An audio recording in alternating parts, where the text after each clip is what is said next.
చేతులెత్తి చితక్కొట్టు కారవేసి దంచి కొట్టు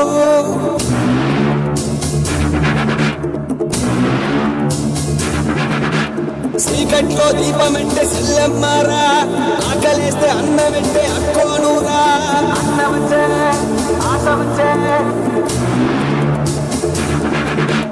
మల్లమ్మలు రుద్రమ్మలు ఐలమ్మలు మా అమ్మలు పోరంటే ఎదురొచ్చే తెలుగు వీర మహిళలు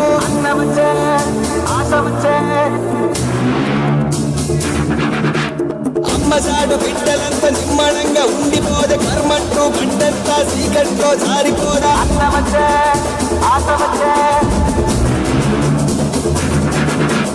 అక్కలకు దిక్కలేసే రక్కసులకు రకటమొచ్చే తల్లి చెల్లి తిరగబడితే తలబంతులు పైకి లేచే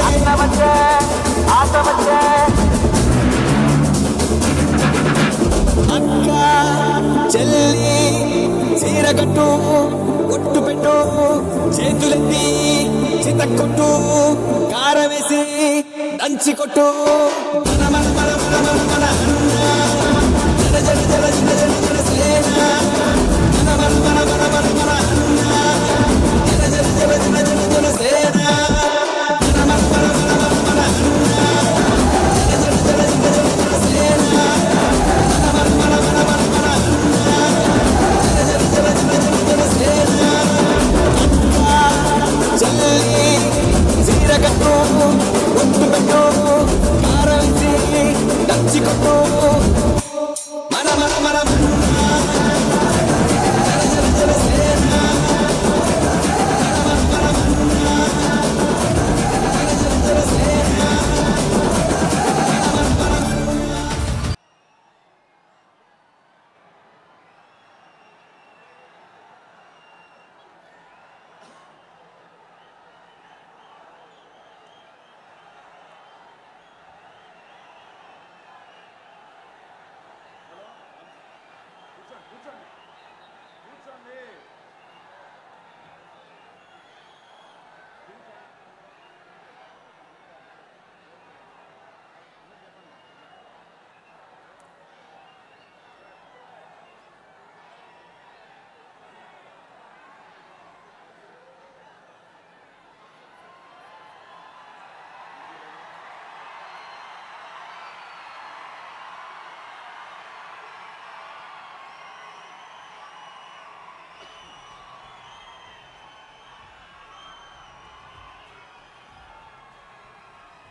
అన్న వచ్చే ఆశ వచ్చే సేన వచ్చే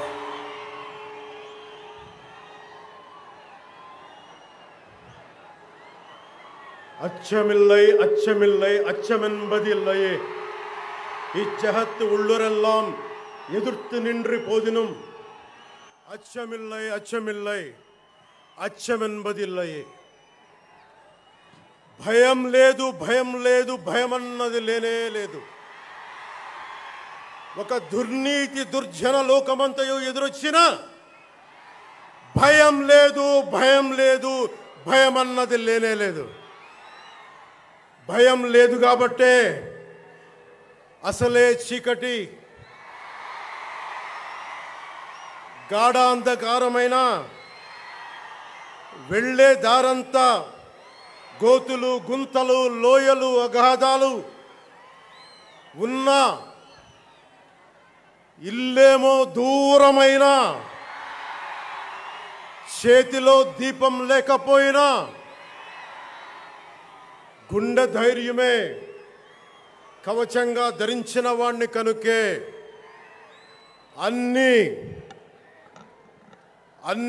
ఒక్కడే అయి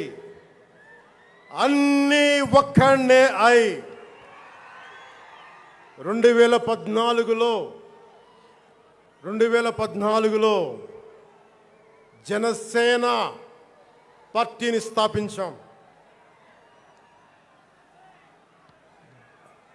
భావ తీవ్రత ఉంది గనుకే 2018లో పోరాట యాత్ర చేశాం. ఓటమి భయం లేదు కాబట్టే 2019లో పోటీ చేశాం. ఓడినా అడుగు ముందుకే వేశాం. మనం నిలబడ్డాం, పార్టీని నిలబెట్టాం. మనం నిలదొక్కుకున్నాం. మనం నిలదొక్కుకోవటమే కాకుండా 4 దశాబ్దాల టీడీపీ పార్టీని కూడా నిలబెట్టాం.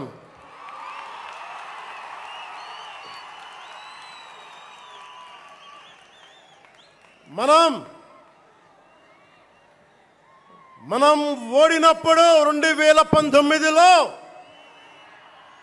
మీసాలు మెలేశారు, జబ్బలు చరిచారు, తొడలు కొట్టారు, మన ఆడపడుచుల్ని అవమానించారు,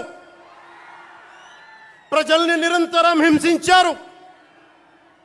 ఇదే న్యాయం అని మన నాయకులు, మన జన సైనికులు, మన వీర మహిళలు అందరూ అడిగితే, గొంతెత్తితే వారిపైన కేసులు పెట్టారు, జైళ్లలో పెట్టారు, నిర్బంధంలో తోశారు. 4 దశాబ్దాల సుదీర్ఘ రాజకీయ అనుభవం ఉన్న నాయకుడిని అక్రమ కేసుల్లో బంధించారు.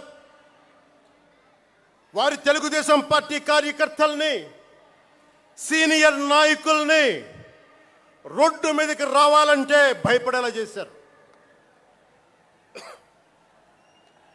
ఇక నాలాంటి వాణ్ణి తిట్టని తిట్టు లేదు,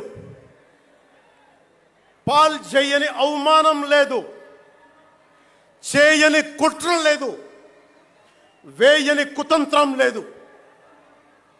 ఈ ఎన్నికల్లో అసెంబ్లీ గేటును కూడా తాకలేవు అని మనల్ని ఛాలెంజ్ చేసి సరిచిన ఆ తొడల్ని బద్దలు కొట్టాం. ఏం చేశాం? బద్దలు కొట్టాం. బద్దలు కొట్టి ఆంధ్రప్రదేశ్ అసెంబ్లీలో 21 మంది ఎమ్మెల్యేలతోటి, పార్లమెంటులో 2 ఎంపీలతోటి అడుగు పెట్టాం.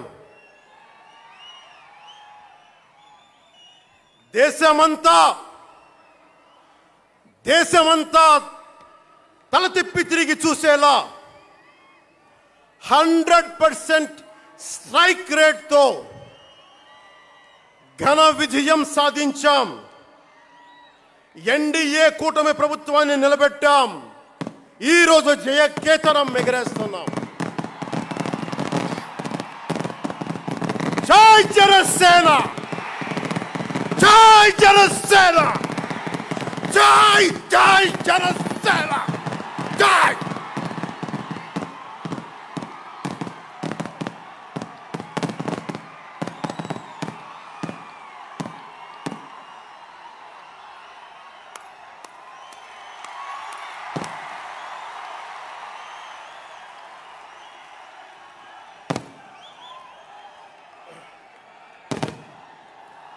భరత భూమి నేర్పినదో, ప్రజాకోటి నేర్పినదో నిజమేమిటో కానీ ఒట్టి చేతిలో శత్రువుపై దుమికే శక్తి ఉంది అని చెప్పిన దాశరథి కృష్ణమాచార్య మాట బలం తెలంగాణకే కాదు, నెల్లూరులో చదువుకున్న నాకు కూడా. అందుకేనేమో అలా మన జనసేన జన్మస్థలం తెలంగాణ అయ్యింది, కర్మస్థలం ఆంధ్ర అయ్యింది. రుద్ర వీణ వాయిస్తా, అగ్ని ధారలు కురిపిస్తా, తిరుగుబాటు జెండా పట్టిస్తా, దుష్ట పాలన నుండి విముక్తి కలిగిస్తా అన్న కృష్ణమాచార్య మాటలు మాకే కాదు, మబ్బుల్లో పరిగెత్తే పిడుగులు,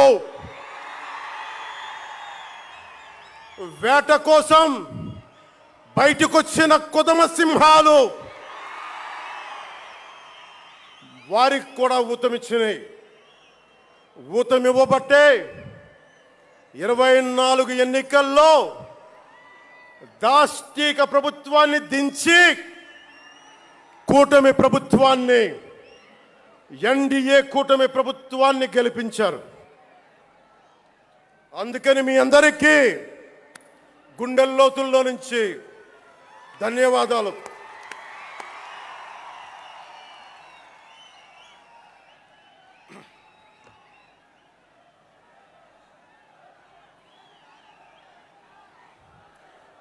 మూగబోయిన కోటి తమ్ముల గళాల పాట పలికించి కదిలి జవమ్మ కూర్చి నా కళానికి బలమిచ్చి నడిపినట్టి నా తెలంగాణ కోటి రతనాల వీణ, నా తెలంగాణ కోటి రతనాల వీణ.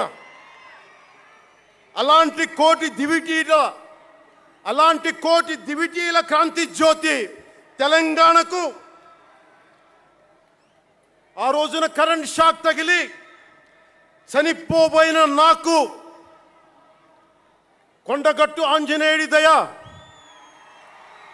తెలంగాణ అన్నదమ్ముల దీవెన, నన్ను ప్రేమించే ప్రజలందరి దీవెన నాకు పునర్జన్మనిచ్చింది తెలంగాణ భూమి. అలాంటి తెలంగాణ నేల తల్లికి నా వందనాలు, హృదయపూర్వక వందనాలు.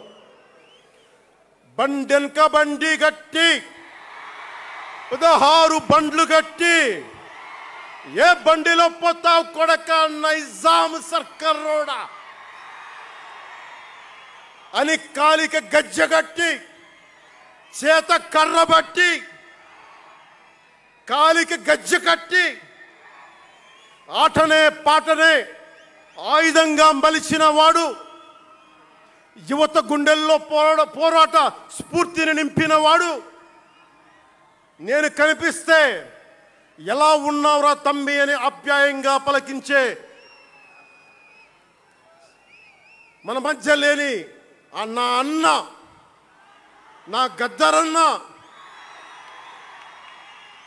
నేల నుంచి వచ్చిన నా తెలంగాణ జన సైనికులకి, జనసేన నాయకులకి, వీర మహిళలకు నా హృదయపూర్వక శుభాకాంక్షలు. మా ఆడపడుచులు, మా వీర మహిళలు, మీ పోరాట స్ఫూర్తిని నేను మర్చిపోలేను. మీరు నా దృష్టిలో, ప్రజల దృష్టిలో, అందరి దృష్టిలో మీరు రాణి రుద్రమ్మలు, వీరనారి గున్నమ్మలు, మా జనసేన వీర మహిళలు.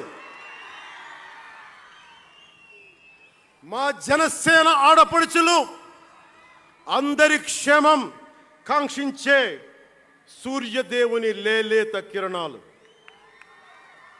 తేడా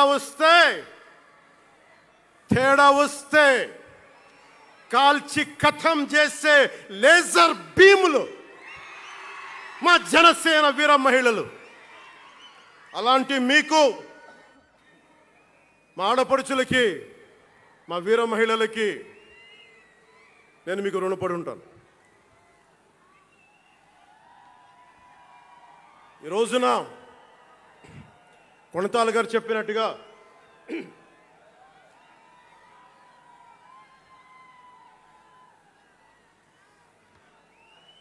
సీనియర్ నాయకులు కొణతాల గారు చెప్పినట్టుగా ఈరోజు హోలీ పర్వదినం.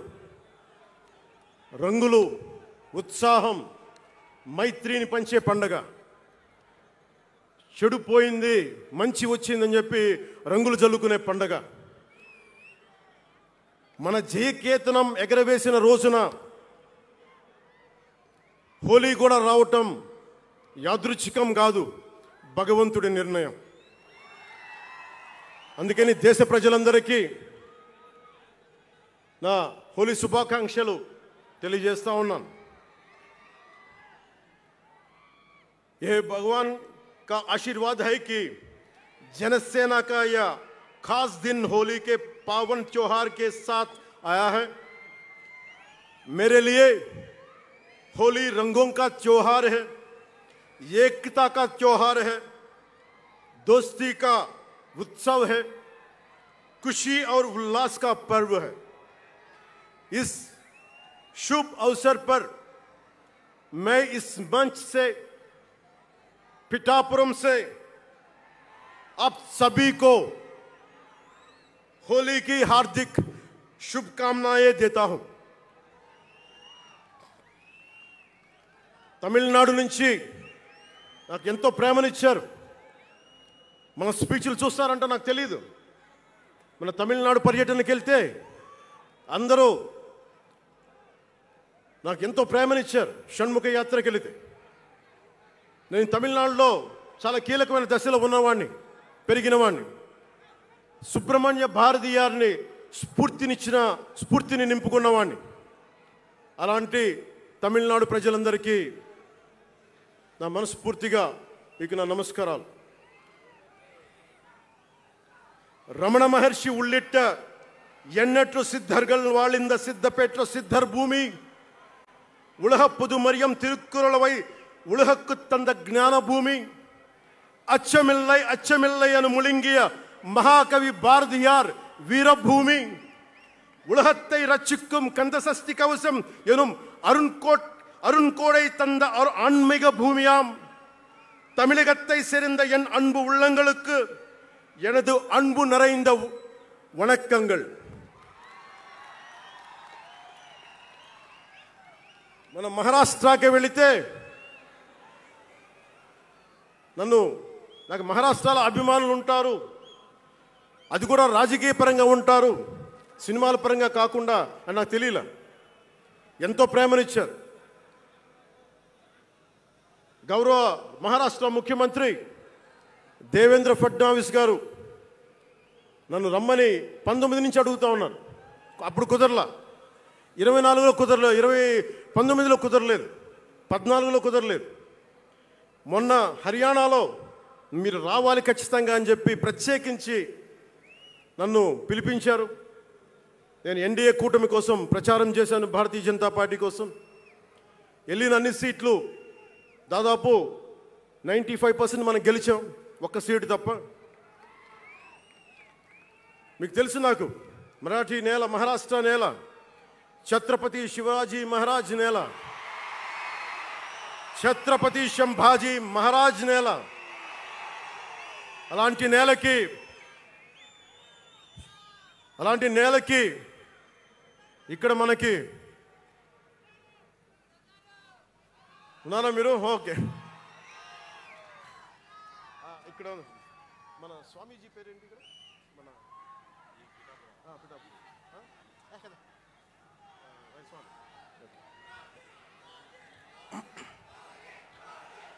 छत्रपती शिवाजी महाराज आणि छत्रपती संभाजी महाराज यांच्या महाराष्ट्र भूमीतून आलोल्य सोलापूर, लातूर, बिल्लारपूर सारख्या जिल्ह्यांतील जनसैनिकांना माझा मनपूर्वक नमस्कार. అలాగే కర్ణాటక నుంచి వచ్చిన అభిమానులకి, ಕರ್ನಾಟಕದಿಂದ ಈ ಹಬ್ಬಕ್ಕೆ ಆಗಮಿಸಿದ ನನ್ನ ಜನ ಸೈನಿಕರಿಗೆ, ನನ್ನನ್ನು ಪ್ರೀತಿಸುವ ಕರ್ನಾಟಕದ ಜನ ಸೈನಿಕರಿಗೆ ಹೃತ್ಪೂರ್ವಕ నమస్కారాలు. చాలా భాషలు అయిపోయినాయి కదా. అని మీకు అర్థమైంది కదా, రెండు భాషలు ఒక్క భాషలా కాదు. భారతదేశానికి కావాల్సింది తమిళనాడుతో సహా we need multiple languages, not just two. We need multiple languages to keep, not just for the integrity of the country, but also to understand each other, to share love with each other. అందుకనే బహుభాష భారతదేశానికి మంచిది. చెప్తామా భారత్ మాతాకి జై. బోలో భారత్ మాతాకి.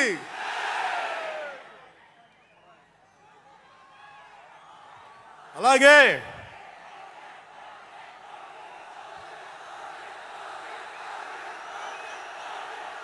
చేద్దాం చాలా వస్తుంది.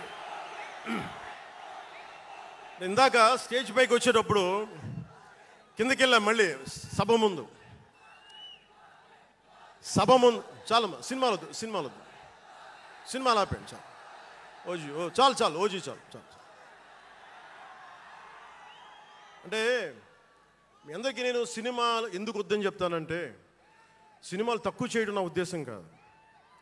మీరు ఓజీ సినిమాకి వెళ్ళి జనసేన జిందాబాద్ అని ఎలా అనకూడదు, ఇక్కడికి వచ్చి సినిమా ఎందుకు అనకూడదంటే ప్రాణాలు తెగించినారు ఇక్కడ వాళ్ళందరూ, ఇక్కడ జన సైనికులు. ఎందుకు సినిమా మాట్లాడకూడదు అంటే 450 మంది పైచీలకు జన సైనికులు సినిమాలను కాదు సిద్ధాంతాలు నమ్మి చనిపోయారు. వారి గౌరవం కోసం.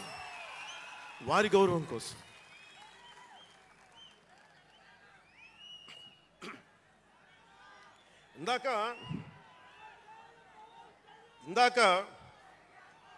వద్దాం అవి కూడా వినండి. మీరు వింటలేదని అర్థం. నా పేరు అరుస్తున్నారంటే మీరు నా మాట వింటలేదని.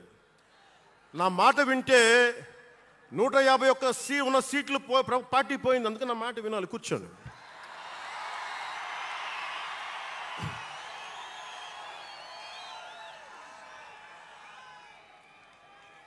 ముందుగా నేను 11 సంవత్సరాల క్రితం పార్టీ పెట్టినప్పుడు, ఈరోజు మీకు డేటాలు చెప్పను, ఎన్డీఏ ప్రభుత్వం గురించి వీటిని చెప్పలేను. నేను మీతోటి 11 సంవత్సరాలు పార్టీని ఎలా నడిపాం, ఏ బేసిస్తో నడిపాం, నా కష్టాలేంటి, నేను పడ్డ ఇబ్బందులేంటి, కొన్ని పంచుకుంటాను. అన్నీ పంచుకుంటే సంవత్సరం కావాలి. నేను ఓటమిలు ఎలా ఉంటాను, గెలుపులు ఎలా ఉంటాను.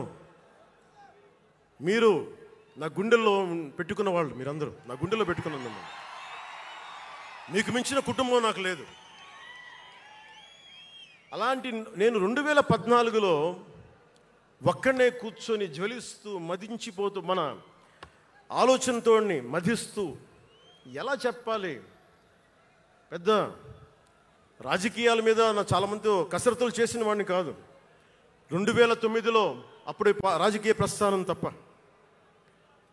2003లో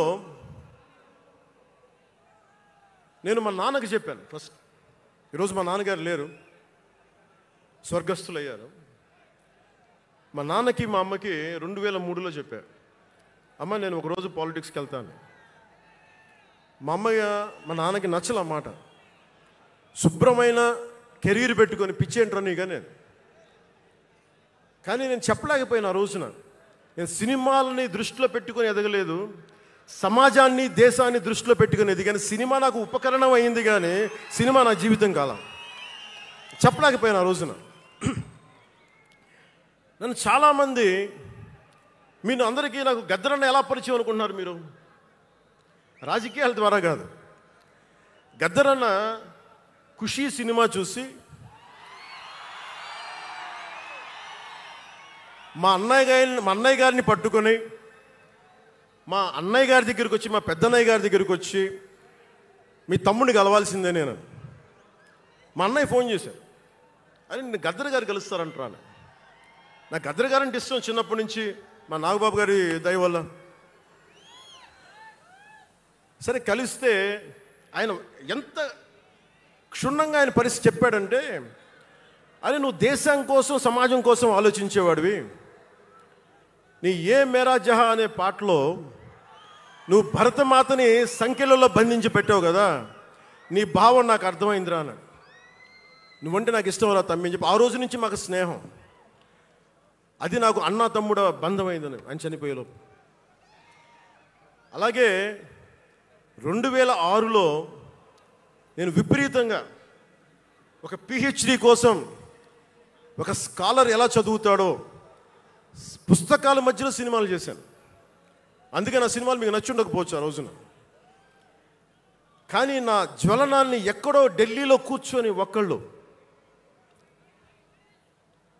ఢిల్లీ యూనివర్సిటీలో పనిచేసే ఒక ప్రొఫెసర్, ప్రకాశం జిల్లాకు చెందిన వ్యక్తి, నాకు తెలియదు ఆయన ప్రకాశం జిల్లా వ్యక్తి. నా రోజున ఆయన వచ్చి మిమ్మల్ని కలవాలని చెప్పి ఒక నెల రోజులు నా వెంట పడితే ఆయన కలిశారు.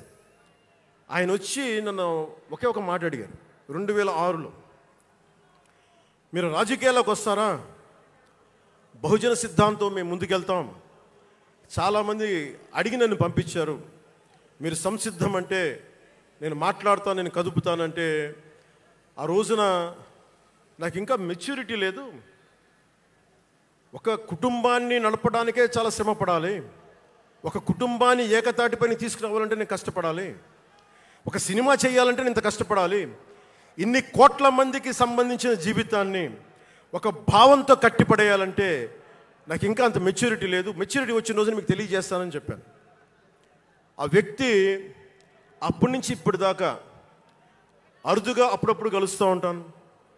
ఈ రోజున హైదరాబాద్ సెంట్రల్ యూనివర్సిటీ ప్రొఫెసర్, మీలో కొంతమందికి తెలిసి ఉండొచ్చు, ప్రొఫెసర్ శ్రీపతి రాముడు గారికి మనస్ఫూర్తిగా నా ధన్యవాదాలు తెలియజేస్తున్నాను. వారిని వేదికపైకి రమ్మని మనస్ఫూర్తిగా కోరుకుంటా ఉన్నాను. ఎందుకంటే మీరు ఓజీ ఓజీ అని అరుస్తూ ఉంటే నన్ను సినిమాల కంటే కూడా సినిమాల్లో ప్రజలకి పనిచేసే మనిషిని చూశారు ఇలాంటి మేధావులందరూ, పోరాట యోధులందరూ. సో నాకు ఎప్పుడు కూడా ఆయన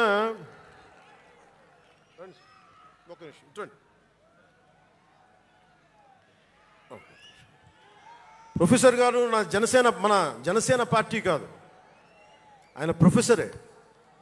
బహుజన సిద్ధాంతాల కోసం, అంబేద్కర్ ఆశయాల కోసం, అణగారిన వర్గాల కోసం నిలబడ్డ వ్యక్తి.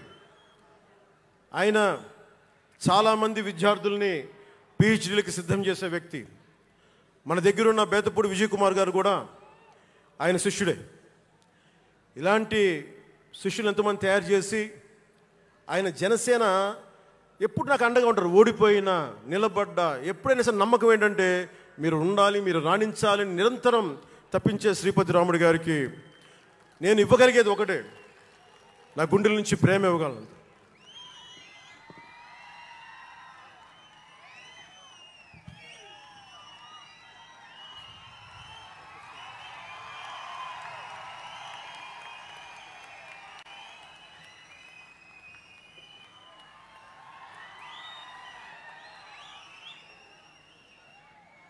అంటే కృతజ్ఞత అనేది ఎంత అవసరం, గుర్తింపు ఎంత అవసరం అంటే మనం ఏదో అయినప్పుడు కాదు, ఏవి అవ్వనప్పుడు మనం వెంట నిలబడాల్సింది.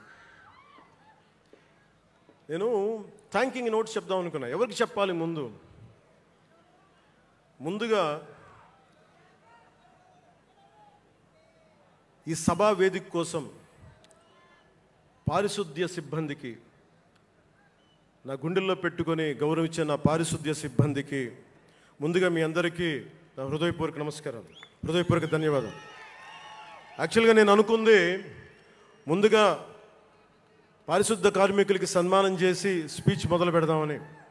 ఎక్కువ మంది ఉండటం వల్ల మన సమయం సరిపోదు కాబట్టి రేపు పొద్దున మన సీనియర్ నాయకులందరినీ, సోదరులు నాగబాబు గారిని, ఎమ్మెల్సీ వారిని గౌరవించి చేయవలసిందిగా నేను కోరుకుంటున్నాను. అలాగే దారి పొడవునా శుభాకాంక్షలు తెలియజేసిన హోర్డింగ్స్ ద్వారా నా సోదరులు సోదరీమణులందరికీ, ప్రతి ఒక్కరికి, నాయకులందరికీ నా ధన్యవాదాలు. డిప్యూటీ సీఎం పేషి అధికారులందరికీ కూడా నా ధన్యవాదాలు. నా సెక్యూరిటీ సిబ్బందికి కూడా నా ధన్యవాదాలు. ఈ ఆవిర్భావ దినోత్సవానికి ముందుండి నడిపించిన గౌరవ సివిల్ సప్లైస్ మంత్రి, Janasena political affairs committee chairman, నన్ను కాలానికి నా పరీక్షలు పెట్టి కానీ ఒకసారి నిర్ణయం తీసుకున్న తర్వాత ఓడిపోయినా కానీ వెన్నంటే నిలబడ్డ నా సోదరుడు పిఎస్సి చైర్మన్, గౌరవ సివిల్ సప్లైస్ మంత్రి శ్రీ నాదెండ్ల మనోహర్ గారికి నా హృదయపూర్వక ధన్యవాదాలు.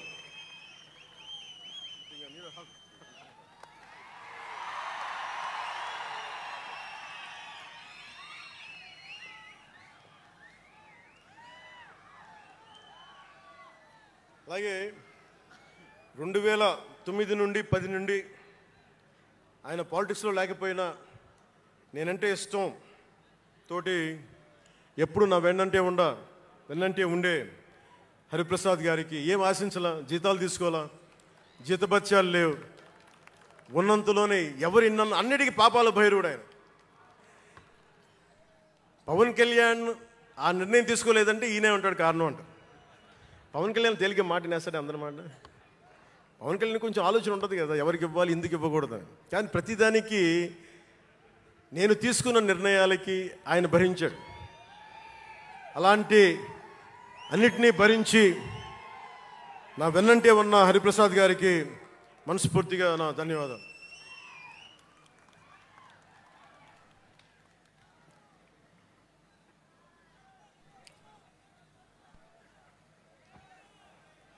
అలాగే అన్ని కమిటీల సభ్యులందరికీ పేరు పేరున, కేకే గారికి,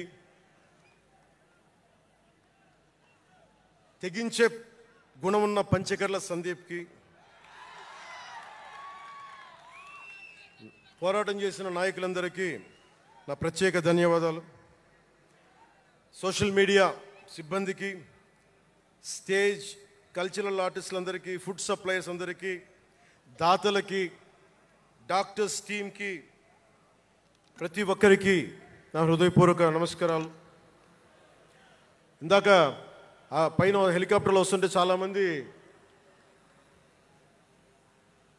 ఫోటోగ్రాఫ్స్ కనిపించినాయి. ముఖ్యంగా తెలుగు సినిమా హీరోలు, సూపర్ స్టార్స్ ఫొటోస్, ప్రభాస్ గారిది, మహేష్ బాబు గారిది, జూనియర్ ఎన్టీఆర్ గారిది, అల్లు అర్జున్ గారిది, సాయి ధరమ్ తేజ్ గారి, నందమూరి అభిమానులు, మెగాస్టార్ చిరంజీవి గారి అభిమానులకి,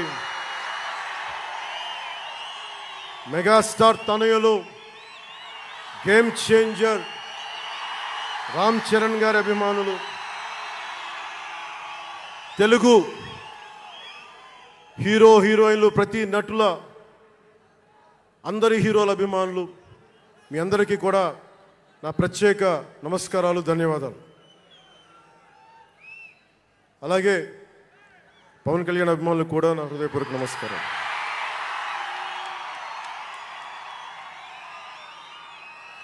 మద్దతు ఇచ్చిన జనసేనతో పాటు ఎన్డీఏ కూటమి పక్షాలైన తెలుగుదేశం, బీజేపీ నాయకులకు, కార్యకర్తలకు నా ప్రత్యేక ధన్యవాదాలు. అసలు మనం ఇంత ఘన విజయం సాధించాం. మనం కలిసి పోరాటం చేశాం, కష్టాలు ఉన్నప్పుడు చెయ్యనందించాం. అది గుర్తుపెట్టుకొని ఈ రోజున డిప్యూటీ ముఖ్యమంత్రి, ఉప ముఖ్యమంత్రిగా కలిసి ఒక వ్యక్తితో బలవంగా ప్రయాణం చేస్తూ ఉన్నాను. 4 దశాబ్దాల సుదీర్ఘ అనుభవ రాజకీయ నాయకులు, హైటెక్ సిటీని రూపకల్పన చేసిన దార్శనికుడు, క్లేమోర్ మైన్స్ తోటి పేల్చేస్తే కింద పడితే దులుపుకొని మళ్ళీ రాజకీయాల్లో తిరిగి నెక్స్ట్ డే డ్యూటీలోకి వచ్చిన బలమైన నాయకుడు శ్రీ గౌరవ ముఖ్యమంత్రి శ్రీ నారా చంద్రబాబు నాయుడు గారికి, వారి తనయులు శ్రీ నారా లోకేష్ గారికి నా హృదయపూర్వక ధన్యవాదాలు, నమస్కారాలు.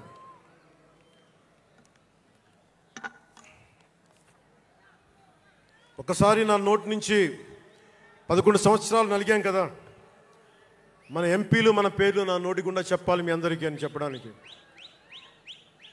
నాదెండ్ల మనోహర్ గారికి, కందుల దుర్గేష్ గారికి, ఎంపీలు తంగెళ్ళ ఉదయ్ శ్రీనివాస్ గారికి, వల్లభనేని బాలశౌరి గారికి, కొణిదెల నాగబాబు గారికి, హరిప్రసాద్ గారికి, నిమ్మక జయకృష్ణ గారికి, లోకం మాధవ గారికి, కొనతాల రామకృష్ణ గారికి, పంచకల్ల రమేష్ బాబు గారికి, సుందరపు విజయ్ కుమార్ గారికి, చనిపోయిన వంశీకృష్ణ యాదవ్ గారికి, పంతం నానాజీ గారికి, బత్తుల బలరామకృష్ణ గారికి, శ్రీ దేవివర ప్రసాద్ గారికి, గిడ్డి సత్యనారాయణ గారికి, పులపర్తి ఆంజనేయులు గారికి, బొమ్మిడి నాయకర్ గారికి, బోలిశెట్టి శ్రీనివాస్ గారికి, పొత్సమాత ధర్మరాజు గారికి, చిర్రి బాలరాజు గారికి, మండలి బుద్ధప్రసాద్ గారికి, ఆర్ శ్రీధర్ గారికి, ఆరణి శ్రీనివాసులు గారికి, 2000 పవన్ కళ్యాణ్ మర్చిపోయా, నేను మర్చిపోయినా మీరు మర్చిపోయిన ఎవరు కదా.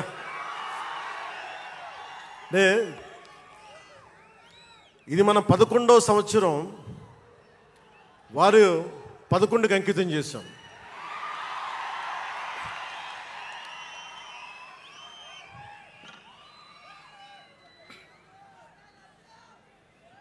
Love you two.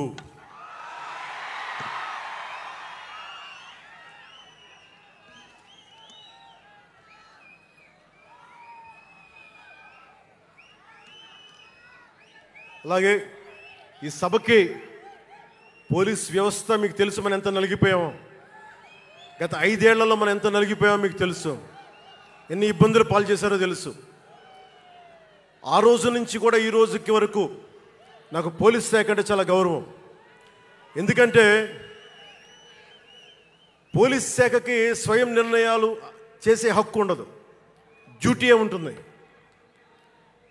బ్రిటిష్ వాళ్ళు పరిపాలించినప్పుడు పోలీస్ కూడా బ్రిటిష్ అధీనంలో పనిచేశారు తప్ప వాళ్ళకి ఇవ్వబడ్డ డ్యూటీ చేశారు. భగత్ సింగ్ని కొట్టమంటే కొట్టారు, జైల్లో పెట్టమంటే పెట్టారు, గాంధీ గారిని లాక్కెళ్ళిపోమంటే లాక్కెళ్ళిపోయారు. వాళ్ళు చేయకపోతే అది డ్యూటీకి విరుద్ధం అవుతుంది, చేయక తప్పదు. మరి అదే పోలీస్ ఆ రోజున వచ్చారు. స్వాతంత్రం వచ్చిన తర్వాత మిలిటరీ కూడా అంతే. అందుకనే నాకు పోలీస్ శాఖ మీద ఎప్పుడు వ్యక్తిగతంగా కోపం ఉండదు, ఏదో కొద్దిమంది వ్యక్తులు ఎక్కువ చేస్తే తప్ప.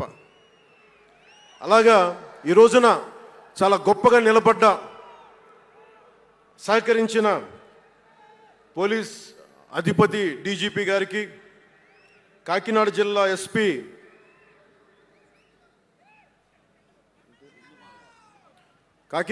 ఎస్పీ బిందు మాధవ్ గారికి, కలెక్టర్ శ్రీ షణ్మోహన్ గారికి, రెవెన్యూ అధికారులకు, ఇతర పోలీస్ అధికారులకు, మున్సిపల్ అధికారులకు, బందోబస్తు డ్యూటీకి వచ్చి అన్ని జిల్లాల నుంచి వచ్చిన నలిగిపోయి ఎండలో ఉన్న నా కానిస్టేబుల్ సోదరులకు, ప్రతి ఒక్కరికి పేరు పేరున నా హృదయపూర్వక ధన్యవాదాలు, హృదయపూర్వక కృతజ్ఞతలు.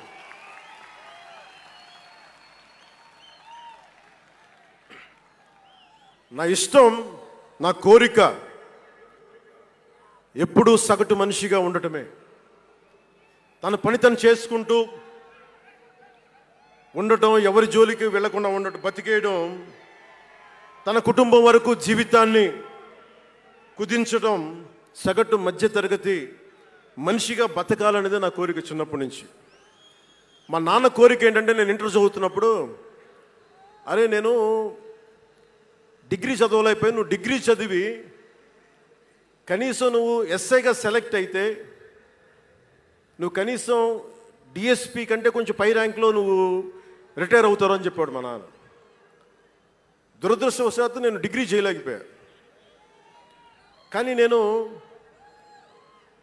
అంటే నాకు అంతకుమించి కోరికలు లేవు, అది చెప్పడానికి నా ఉద్దేశం. చాలా చిన్న జీవితాలు మాయి. మా అన్నయ్య గారు ఏదో పొరపాటు యాక్టర్ అయిపోయారు తప్ప నాకు రావాలి నేను ఎప్పుడు అనుకోలే. అదే నెల్లూరులో, అదే ఫతేఖాన్పేటలో చిన్న ఇంట్లో ఇంకొక మామిడి మొక్క ఉంటే బాగుంటుంది అనుకున్న కోరిక తప్ప కోట్లు సంపాదించాలి, పేరు రావాలని ఎప్పుడు ఆశించాల.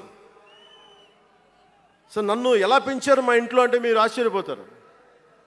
మొన్న నా friend Anand Sai TTD board సభ్యుడిగా నియమితులయ్యారు. అతను చెప్తా ఉన్నాడు నాకు ఈ మధ్యన, నన్ను ఎలా పెంచారంటే మా ఇంట్లో అతని ఆనంద్ సాయి మాటల్లో, చిన్న తంబి అని తమిళ సినిమా ఉంటుంది, మన తెలుగులో చంటి అని సినిమా తీశారు. చిన్న తంబి కదా ఆనంద్, అవునా? అందులో హీరోయిన్ని ఎలా పెంచుతారు ఇంట్లో నుంచి బయటికి వెళ్ళకుండా,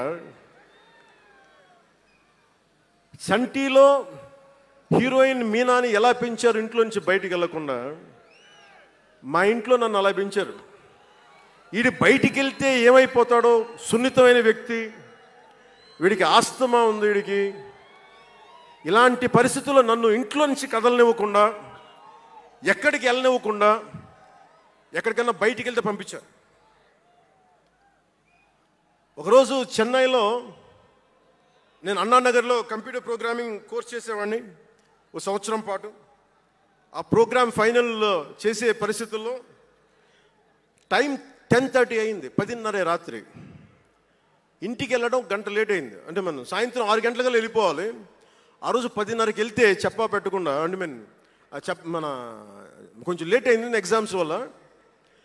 ఇంటికి వెళ్ళేటప్పటికి ఎలా ఉంది అంటే, ఇంట్లో ఆడపిల్ల వెళ్ళిపోతే ఇల్లు ఎలా ఉంటుందో, 10:30కి నేను ఇంటికి వెళ్తే మా అన్నయ్య షూటింగ్ నుంచి క్యాన్సిల్ చేసుకుని వచ్చేస్తా ఉన్నారు.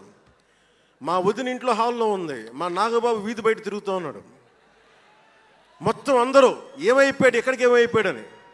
నేను ఎగ్జామ్ రాసి వస్తున్నాను, బస్సులు దొరకలేదు నాకు, 2 బస్సులు మారి రావాలని చెప్పాను. నాకు కార్లు లేవు ఆ టైంలో.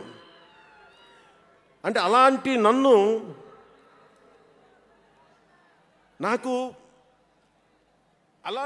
పెంచారు. ఇది మా నాగబాబు గారు ఇక్కడ ఉన్నారు, అడగండి, ఆ రోజు గుర్తుండి ఉంటుంది ఆయనకి. అలాంటి నన్ను పాలిటిక్స్ చేస్తానని కానీ, సినిమాల్లోకి వస్తానని కానీ ఎవరు ఊహించలే. ఎందుకంటే నేనే ఊహించలే. పోనీ 18 ఏళ్ల వయసులోనో 20 ఏళ్ల వయసులోనో 10:30కి లేటుగా వచ్చామంటే ఒక అర్థం ఉంటుంది. అక్కడమ్మాయి ఇక్కడ అబ్బాయి, గోకులంలో సీత, సుస్వాగతం, తొలి ప్రేమ చేస్తున్న సమయంలో, మేబీ తొలి ప్రేమ ముందు అటో ఇటో, సంగీత్ థియేటర్లో, హైదరాబాద్ సంగీత్ థియేటర్లో క్లింట్ ఈస్ట్వుడ్ నాకు ఇష్టమైన హీరో, అతను సినిమాకి వెళ్ళా. బ్రిడ్జెస్ ఆఫ్ మాడిసన్ కౌంటీ అని ఒక ఇంగ్లీష్ నవల్ ఆధారంగా తీశారు. అది నాకు ఇస్తుంది ఆ నవల్. సో ఎలా తీశారని చెప్పి నేను షూటింగ్ రిలీజ్ కూడా అయిపోయినట్టుంది తొలి ప్రేమ. నేను నా ఫ్రెండ్ ఆనంద్ సాయిని, హరీష్ పాయిని, ఇంకో 2-3తోటి సెకండ్ షోకి వెళ్ళా. సెకండ్ షోకి వెళ్ళి ఇంటికి వస్తే కింద మా నాన్న, ఇంట్లో పైన రూమ్లో పడుకోవాల్సిన మా నాన్న కింద కుర్చీ వేసుకొని, ఓ నీలకమల్ చైర్ వేసుకొని నా కోసం వెయిట్ చేస్తూ ఉన్నాడు. ఎక్కడికి రా వెళ్ళామని.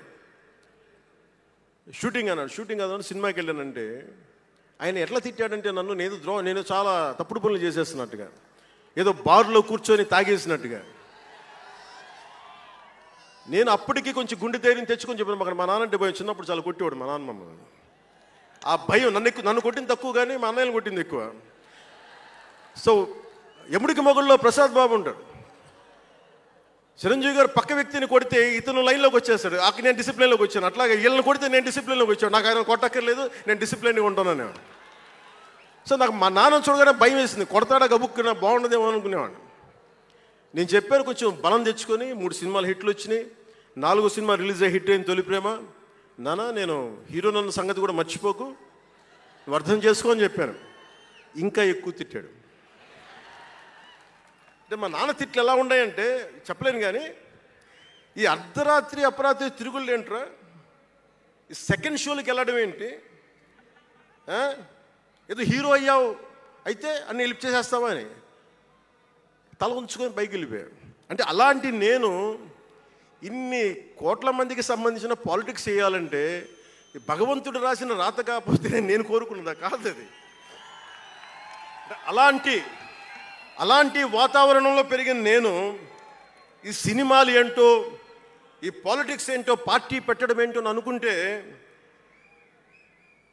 అంటే ఇందాక ఎందుకు బయటికి వెళ్ళానంటే ఇవన్నీ ఆలోచిస్తున్నా.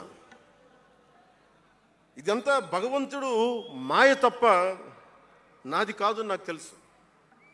అలాంటి జీవితానికి దారి ఏర్పరిచింది, ప్రజా సమస్యలపై నిలబడేలా చేసింది, పార్టీ పెట్టనిచ్చింది నాలోని భావ తీవ్రత.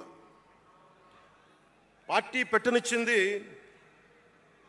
భావ తీవ్రత. పుస్తక పఠనం, డబ్బులు సంపాదించాక ఖర్చు పెట్టనంటే ఎలా కుదరదో, వద్దనుకున్న ఏదోలా ఖర్చు అయిపోతాయి. అలాగా కొంత జ్ఞానం వచ్చాక, కొంత చదివాక, కొంత చెయ్యగలిగే సత్తా ఉన్నాక నేను ఊరికనే కూర్చుంటాను, నేను ఏమి చెయ్యనంటే జీవితం అలా ఉండనివ్వదు. అలాంటి నన్ను ఏదో సాటర్డే సండే షూటింగ్ ప్రాక్టీస్కి వెళ్ళి మెడ్రాస్ రైఫిల్ క్లబ్లో, మార్నింగ్ లయలో కాలేజీలో జాగింగ్ చేసుకొని, ఇంటికి వచ్చి పుస్తకాలు చదువుకొని, మా వదినకి ఏదైనా అవసరమైతే పనులు చేసి పెట్టి, ఇలాంటి నేను సగటు మనిషి, మధ్యతరగతి మనిషి, అంతకుమించి వేరే పట్ల. పనగల్ పార్క్ వెళ్ళి కూరగాయలు తీసుకురావడం, వంకాయ ఎంత, తక్కాలి ఎంత, అంటే మన ఉల్లిపాయలు వంకాయలు ఎంత అని ఇట్లాంటివి తీసుకొచ్చేవాడిని. నెల్లూరులో పెద్ద బజారు వచ్చి, మన పెద్ద బజారు చిన్న బజారుకి వెళ్ళి ఇంటికి కావాల్సిన సామాన్లు తీసుకొచ్చేవాడిని. నాకు అంతకుమించి జీవితాన్ని కోరుకోలేదు నేను. అలాంటిది నేను యాక్టర్ అయ్యాను, ఈరోజున పొలిటికల్ లీడర్ అయ్యాను, దేశమంతా గుర్తించే అయ్యానంటే ఇది ఏది కూడా నేను కోరుకుంది కాదు, నాకు ఇవ్వబడింది. అందుకే నేను కర్మే చేస్తాను, నేను ఫలితం ఆశించను.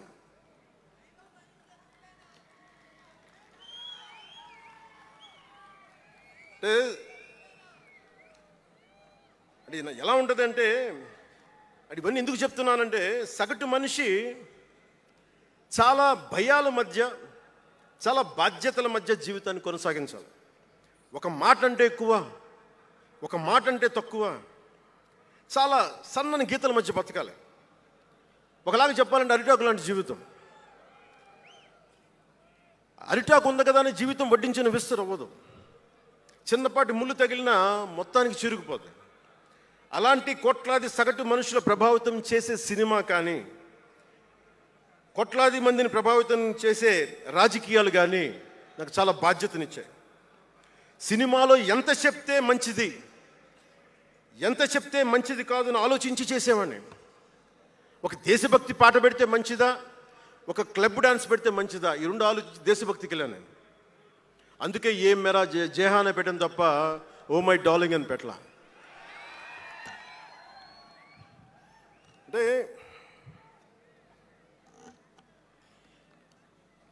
ఎందుకు నేను ఆలోచిస్తానంటే, మనిషి మనెవరం శాశ్వతం కాదు. మాట అది మంచి అయినా చెడైనా, అందుకే ఆలోచించే మాట్లాడతాను ఎప్పుడు. ఈ అన్న మాట ఒక తరం 2-3 తరాలు ఉండిపోతే పర్యవసానం ఏంటి, ఎనీ పబ్లిక్ పాలసీ, ఇవన్నీ ఆలోచించి నేను జనసేన కోసం ప్రతిపాదించిన 7 సిద్ధాంతాలు చాలా మదించి, శోధించి, తర్కించి మీ ముందు పెట్టింది. సంవత్సరం కాదు, 2 సంవత్సరాలు కాదు, నేను టీనేజర్గా ఉన్నప్పటి నుంచి నాకు నెల్లూరు డైకస్ రోడ్లో డాక్టర్ కరీముల్లా గారు నాకు ఆస్తమాకు వచ్చినప్పుడల్లా నాకు డెర్ఫ్లిన్ ఇంజెక్షన్ ఇచ్చేవాళ్ళు. ఆయన కోసం వెయిట్ చేస్తూ ఉంటే ఒక బోర్డు నన్ను ఆకర్షించేది, prevention is better than cure అని. దాన్ని ఎప్పుడు గుర్తుండిపోయింది నాకు. అంటే వ్యాధి నివారణ కంటే, వ్యాధి చికిత్స కంటే కూడా వ్యాధి నివారణ మేలని.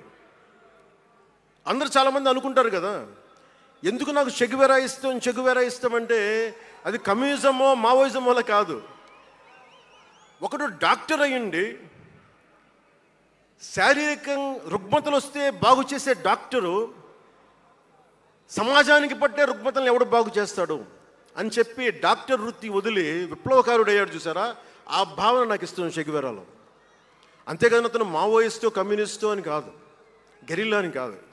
ఆ మానవీయ కోణం నాకు నచ్చి దాన్ని ఇష్టపడ్డాను చెగువెరాని. ఆ సిద్ధాంతాలని అంటే ఇవన్నీ ఎందుకు చెప్తున్నాను మీకంటే చాలా ఆలోచించి చేశాను. అంటే అంత వయసు నుంచి ఆ సిద్ధాంతాలని చాలా బలంగా విశ్వసించేవాడిని, ఆచరించేవాడిని కనుక, వాటి కోసం నిలబడేవాడిని కనుక, నిలబడినందుకు ఆ సిద్ధాంతాలు నన్ను దశాబ్దం రాజకీయ పోరాటం చేయగలిగే సత్తానిచ్చినాయి. ఈ రోజున 100% స్ట్రైకింగ్ రేట్తో జైకేతనాన్ని ఎగరేస్తున్నాం ఈ రోజునంటే జనసేన 7 మూల సిద్ధాంతాలే కారణం. అంటే మీకు మొన్న మన జనసేన ఆవిర్భావ దినోత్సవం అని అనగానే పవన్ కళ్యాణ్, నేను ఎంత పేరుందో నాకే తెలీదు, ఇంగ్లీష్ పేపర్లో కూడా రాస్తారని నా పేరు అనుకుంటాను అప్పుడప్పుడు. ఏదో నేషనల్ పేపర్లో ఢిల్లీ నుంచి ఎవరో తెలుగు జర్నలిస్ట్ పంపించలే, హిందీ జర్నలిస్ట్ పంపించారు నాకు. Pawan Kalyan changes his ideology left, right and centre అని. అంటే వీడి అవసరాలకి ఎలా పడితే అలా మార్చేస్తాడని నాకు అనిపించింది. అలా ఎలా పడితే అలా మార్చేసేవాడు 11 సంవత్సరాలు పార్టీని నడపగలడా? 7 సినిమాలతోటి సూపర్ స్టార్డమ్ రాగలదా? నేను వద్దనుకున్నా ఓజీ అని అంటూ ఉంటారు, అవన్నీ వస్తాయా? 2007లో నేను కామన్మెన్ ప్రొటెక్షన్ ఫోర్స్ పెట్టినప్పుడు చాలామంది నాకు ఇష్టమైన నాయకులు, ప్రభావితం చేసిన నాయకులు, ఒకరితో ఒకరికి సంబంధం లేదు. ఒకళ్ళు నారాయణ గురు అయితే ఇంకొకళ్ళు షెగువేరా,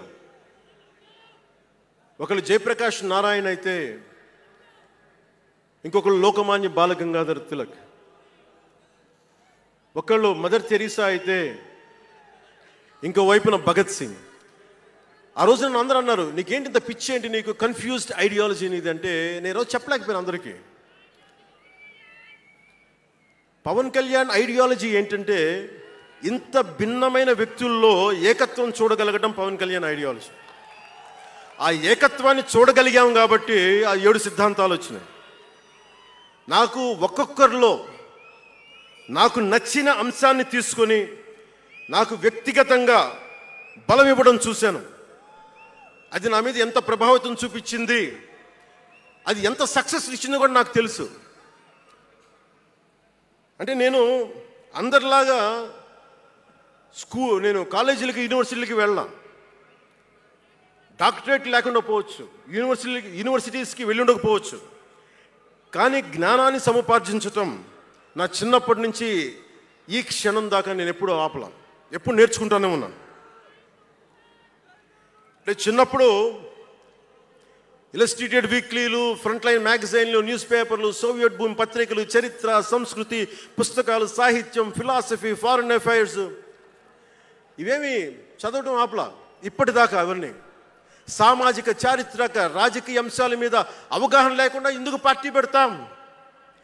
దేశ విభజన, కలోనియల్ చరిత్ర, తిరుగుబాట్లు, చిట్టాగాంగ్, విప్లవ వీరులు, తాకట్టులో భారతదేశం, యాడమ్ స్మిత్లు, మాల్థూసియన్ థీరీలు చదవకుండా, అర్థం చేసుకోకుండా పార్టీ పెట్టేస్తామా?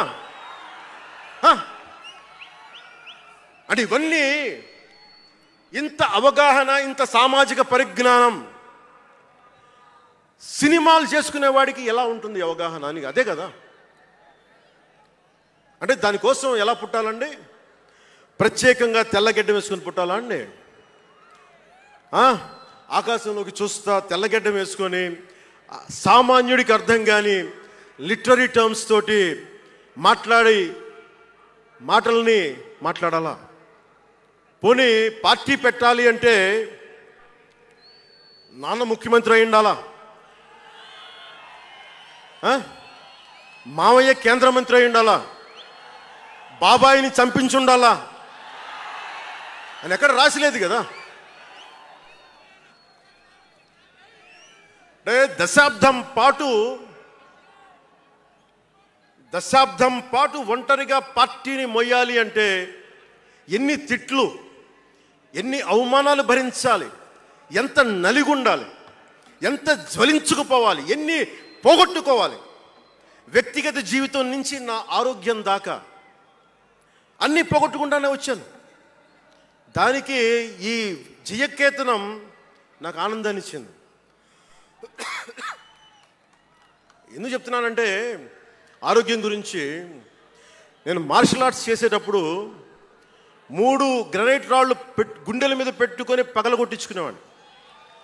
3 9 ఏళ్ల పిల్లలు 8 ఏళ్ల పిల్లలు ముగ్గురిని ఒకళ్ళని ఇలా పట్టుకొని ఇంకొకటి భుజాల మీద ఎక్కించుకొని గుడుంబ శంకర్లో మోసుకొచ్చినంత బలం ఉంది. చూడటానికి బక్కగానే ఉంటా, కానీ బలం అపారంగా ఉండేది. అలాంటి నేను ఈ రోజున నాకు రెండో కొడుకు నేను ఎత్తుకోలేను. పెద్ద కొడుకుని ఎలాగ ఎత్తుకోలేను అనుకోండి, అది వేరే విషయం. నా రెండో కొడుకుని చిన్నోడు 6-7 సంవత్సరాలు, వాడిని ఎత్తుకోలేను నేను. అంత బలహీన పడిపోయాను. కానీ బలం తెచ్చుకుంటాం మీ అందరి ఆశీస్సులతోటి, బద్దలు కొడతాం మళ్ళీ. అంటే రాజకీయాల్లో ఉండాలంటే 2 పిచ్చి పవర్ హంగ్రీ ఉండాలి, లేదా బలమైన సైద్ధాంతిక బలమన్నా ఉండాలి. వ్యక్తిగా ఎదగాలి, పదవే ముఖ్యం, అధికారమే ముఖ్యం. దానికోసం గుండాల్ని వాడుకుంటాం, మర్డర్లు చేయిస్తాం, వేల కోట్లు దోచేస్తాం, కులాలని కెలికేస్తాం, రకరకాల విద్వేషాలు రెచ్చగొడతాం, తద్వారా లాభపడతాం అన్నది ఇంకో పద్ధతి. నేను అది కోడికత్తిని వాడుకుంటాం, నేను అలాంటివి ఎంచుకోలే. సైద్ధాంతిక రాజకీయాన్ని ఎంచుకున్నాను. నాకు ఊహ తెలిసినప్పటి నుంచి అలాగే బతికాను. అందుకే నేను సమాజం, సమతుల్యత, భావితరాల భవిష్యత్తు, దేశం అంతరంగిక భద్రత, దేశ భద్రత, శత్రు దేశాల దాడులు ఆలోచించి దశాబ్దంన్నర నలిగి గుండె రగిలి అందరిలోనూ చైతన్యం రగిలించి ఈ రోజున జనసేన జయకేతనం ఎగరవేస్తున్నాం. ఇది జనసేన పద్ధతి. Registered party to recognised party. It took us a decade plus.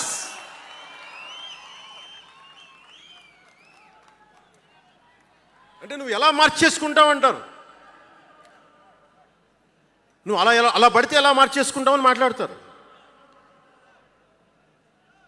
అరే ఒక మనం ప్రార్థించే నదే గంగమ్మ అవ్వచ్చు, కృష్ణమ్మ అవ్వచ్చు, దేవత అవుతుంది, పడవలకి రస్తా అవుతుంది, పంట కాలువలకి పొలాల్లోకి దూరే పంట కాలువ అవుతుంది. మార్పు అనేక రకాలుగా ఉంటుంది. ఇక్కడ నువ్వు గంగని నదిగా చేసావు, ఇక్కడ నువ్వు స్నానం చేయకూడదంటే కుదరదు. చాలా విభిన్నంగా చూడాలి. నేను మార్పు కోసం వచ్చిన వాడిని, ఓట్ల కోసం వచ్చిన వాడిని కాదు. అంటే ఇన్ని మాట్లాడే ఈ ఇంగ్లీష్ పేపర్ వాళ్ళకి I want to give you an example. Who said Pawan Kalyan changes from left, right and center? Let me tell you this. One example from one of your journalist brotherhood, from your journalist brethren, Sri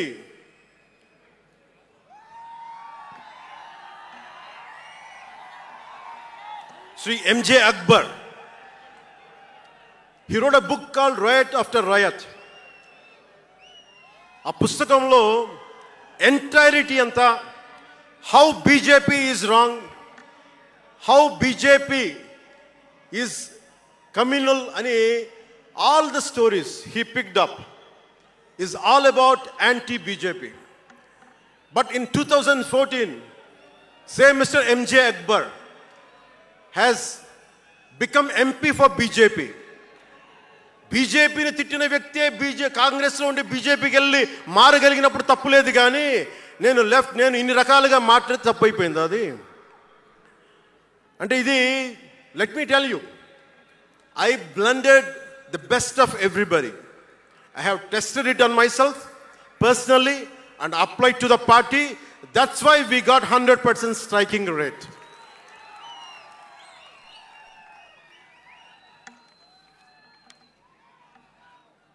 నేను ఎలాంటి కాలంలో పెరిగానంటే భావోద్వేగాలు లేకుండా, జీవిత బరువులు మోయకుండా, కించిత్తు భావుకత లేకుండా, బాధ్యతగా నడవకుండా ఉంటే ఇంత దూరం రాగలమా? జీవితంలో నిన్న కాకతాళీయంగా ఎలా జరిగిపోతాయి? అంత ఫ్లూక్ అండి అంటే 21 సీట్లతో 100% వచ్చేస్తామా? 151 సీట్లు ఉన్న ఆ పార్టీని 11 సీట్లకి రానివ్వగలమా? ఎంత పోరాటం చేశాం మనం, ఎంత నలిగాం.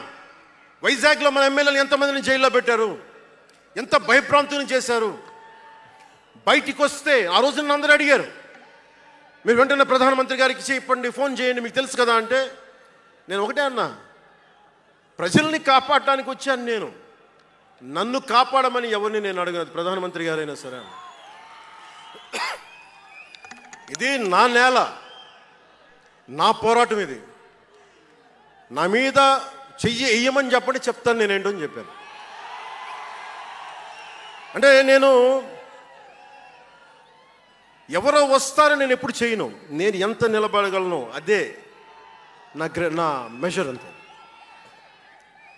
నేను ఎలాంటి జీవితం నుంచి వచ్చానంటే, నాకు చుట్టుపక్కల పేరెంట్స్ కమ్యూనిస్టులు, పిల్లలేమో క్యాపిటలిస్టులు, అలాంటి లెఫ్ట్ భావాలతో ఉన్న నాయకుల్ని, వారి పిల్లల్ని నేను నెల్లూరులో చూసేవాడిని. అంటే మార్పు అనేది అవసరం.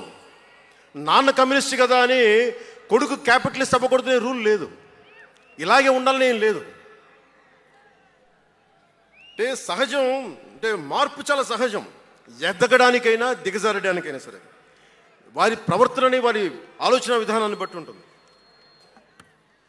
కులాలను కలిపే ఆలోచన విధానం, భాషలని గౌరవించే సాంప్రదాయం, సంస్కృతుల్ని కాపాడే సమాజం, ప్రాంతీయతను విస్మరించిన జాతీయవాదం, మతాల ప్రస్తావన లేని రాజకీయం, అవినీతిపైన రాజీ లేని పోరాటం, పర్యావరణాన్ని పరిరక్షించే అభివృద్ధి ప్రస్థానం, ఇవన్నీ పెట్టినప్పుడు నవ్వారు అందరూ. అలాంటిది నన్ను ఈ రోజున పర్యావరణ మంత్రిగా తీసుకొచ్చింది ఈ సిద్ధాంతాలే. సిద్ధాంతాన్ని ప్రతిపాదించినప్పుడు చాలా పరిశోధించాలి, చరిత్ర చదవాలి, అవగాహన చేసుకోవాలి, జటిలమైన సందేహాలు వాటికి వివరణ ఇవ్వాలి. ఇవన్నీ కూడా ఉండబట్టే ఈరోజు ఇంత బలంగా నిలబడగలిగాను.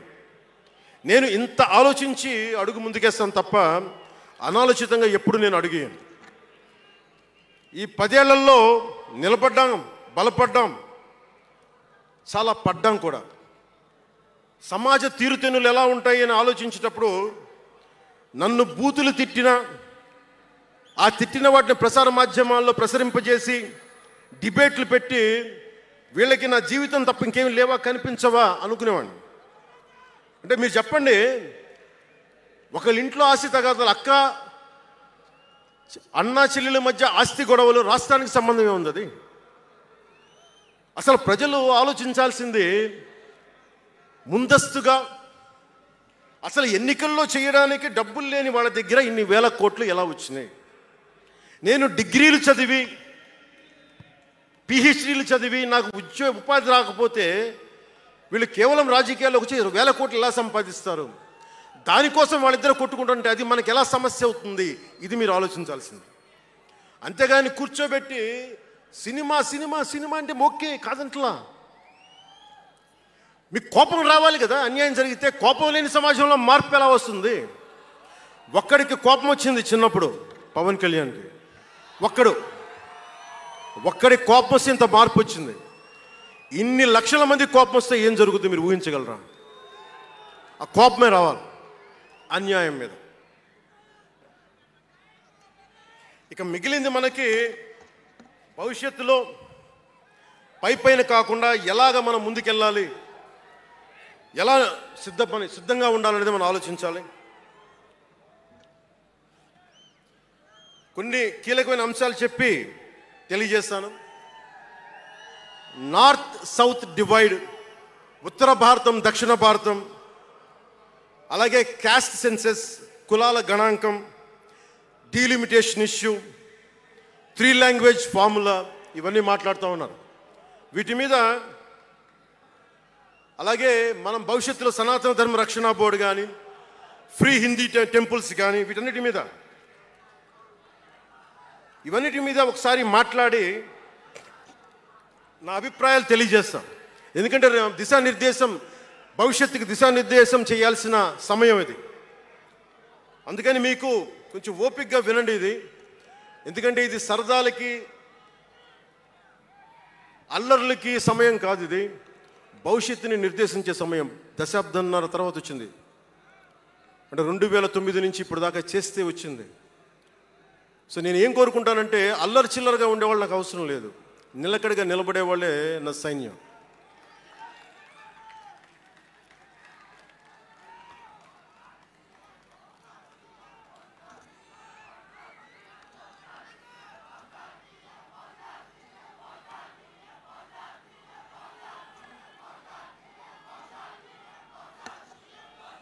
నేను డిప్యూటీ ముఖ్యమంత్రిని అయ్యాక అంతకుముందు ఎప్పుడు ఆలోచించామని, పుస్తకాల బరువుతోటి వీపు వంగిపోతున్న పిల్లవాడిని ఆడిపడాల్సిన వయసులో ఇంత పుస్తకాలు బ్యాగ్ వేసుకొని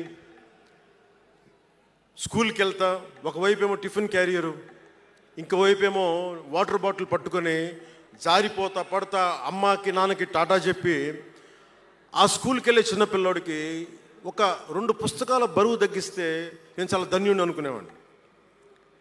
అలాగే ఎక్కడో గిరిజన తాండాల్లో చుక్క నీటి కోసం ఏడ్చే గిరిజనులకి ఒక బిందెడు మంచినీళ్ళు ఇస్తే చాలా బాగుంటుంది అని చేయగలను అనుకునేవాడిని. డోలీ మూతలతోటి రహదారులు లేని కొండ ప్రాంతాల్లో కేవలం 100 మంది నివసించే గిరిజన తాండాలకి ఒక చిన్న రోడ్డు వేయించగలమా అనుకునేవాడిని. కానీ ఈ రోజున మీ అందరి దయ, జన సైనికులు, వీర మహిళల పట్టుదల, ఈ రోజున మనం దాదాపు 4000 పైచిలకు కిలోమీటర్లు రోడ్డును వేయించగలిగాం. వాళ్ళు 2000 వేయించారు 5 సంవత్సరాల్లో, మనం 2500 కోట్ల పైగా ఖర్చు పెట్టినట్టున్నాం. ఇవన్నీ ఎందుకు చెప్తున్నానంటే, ఒకవేళ మనం అనుకుంటే ఎంత చేయగలమని అంటానికి.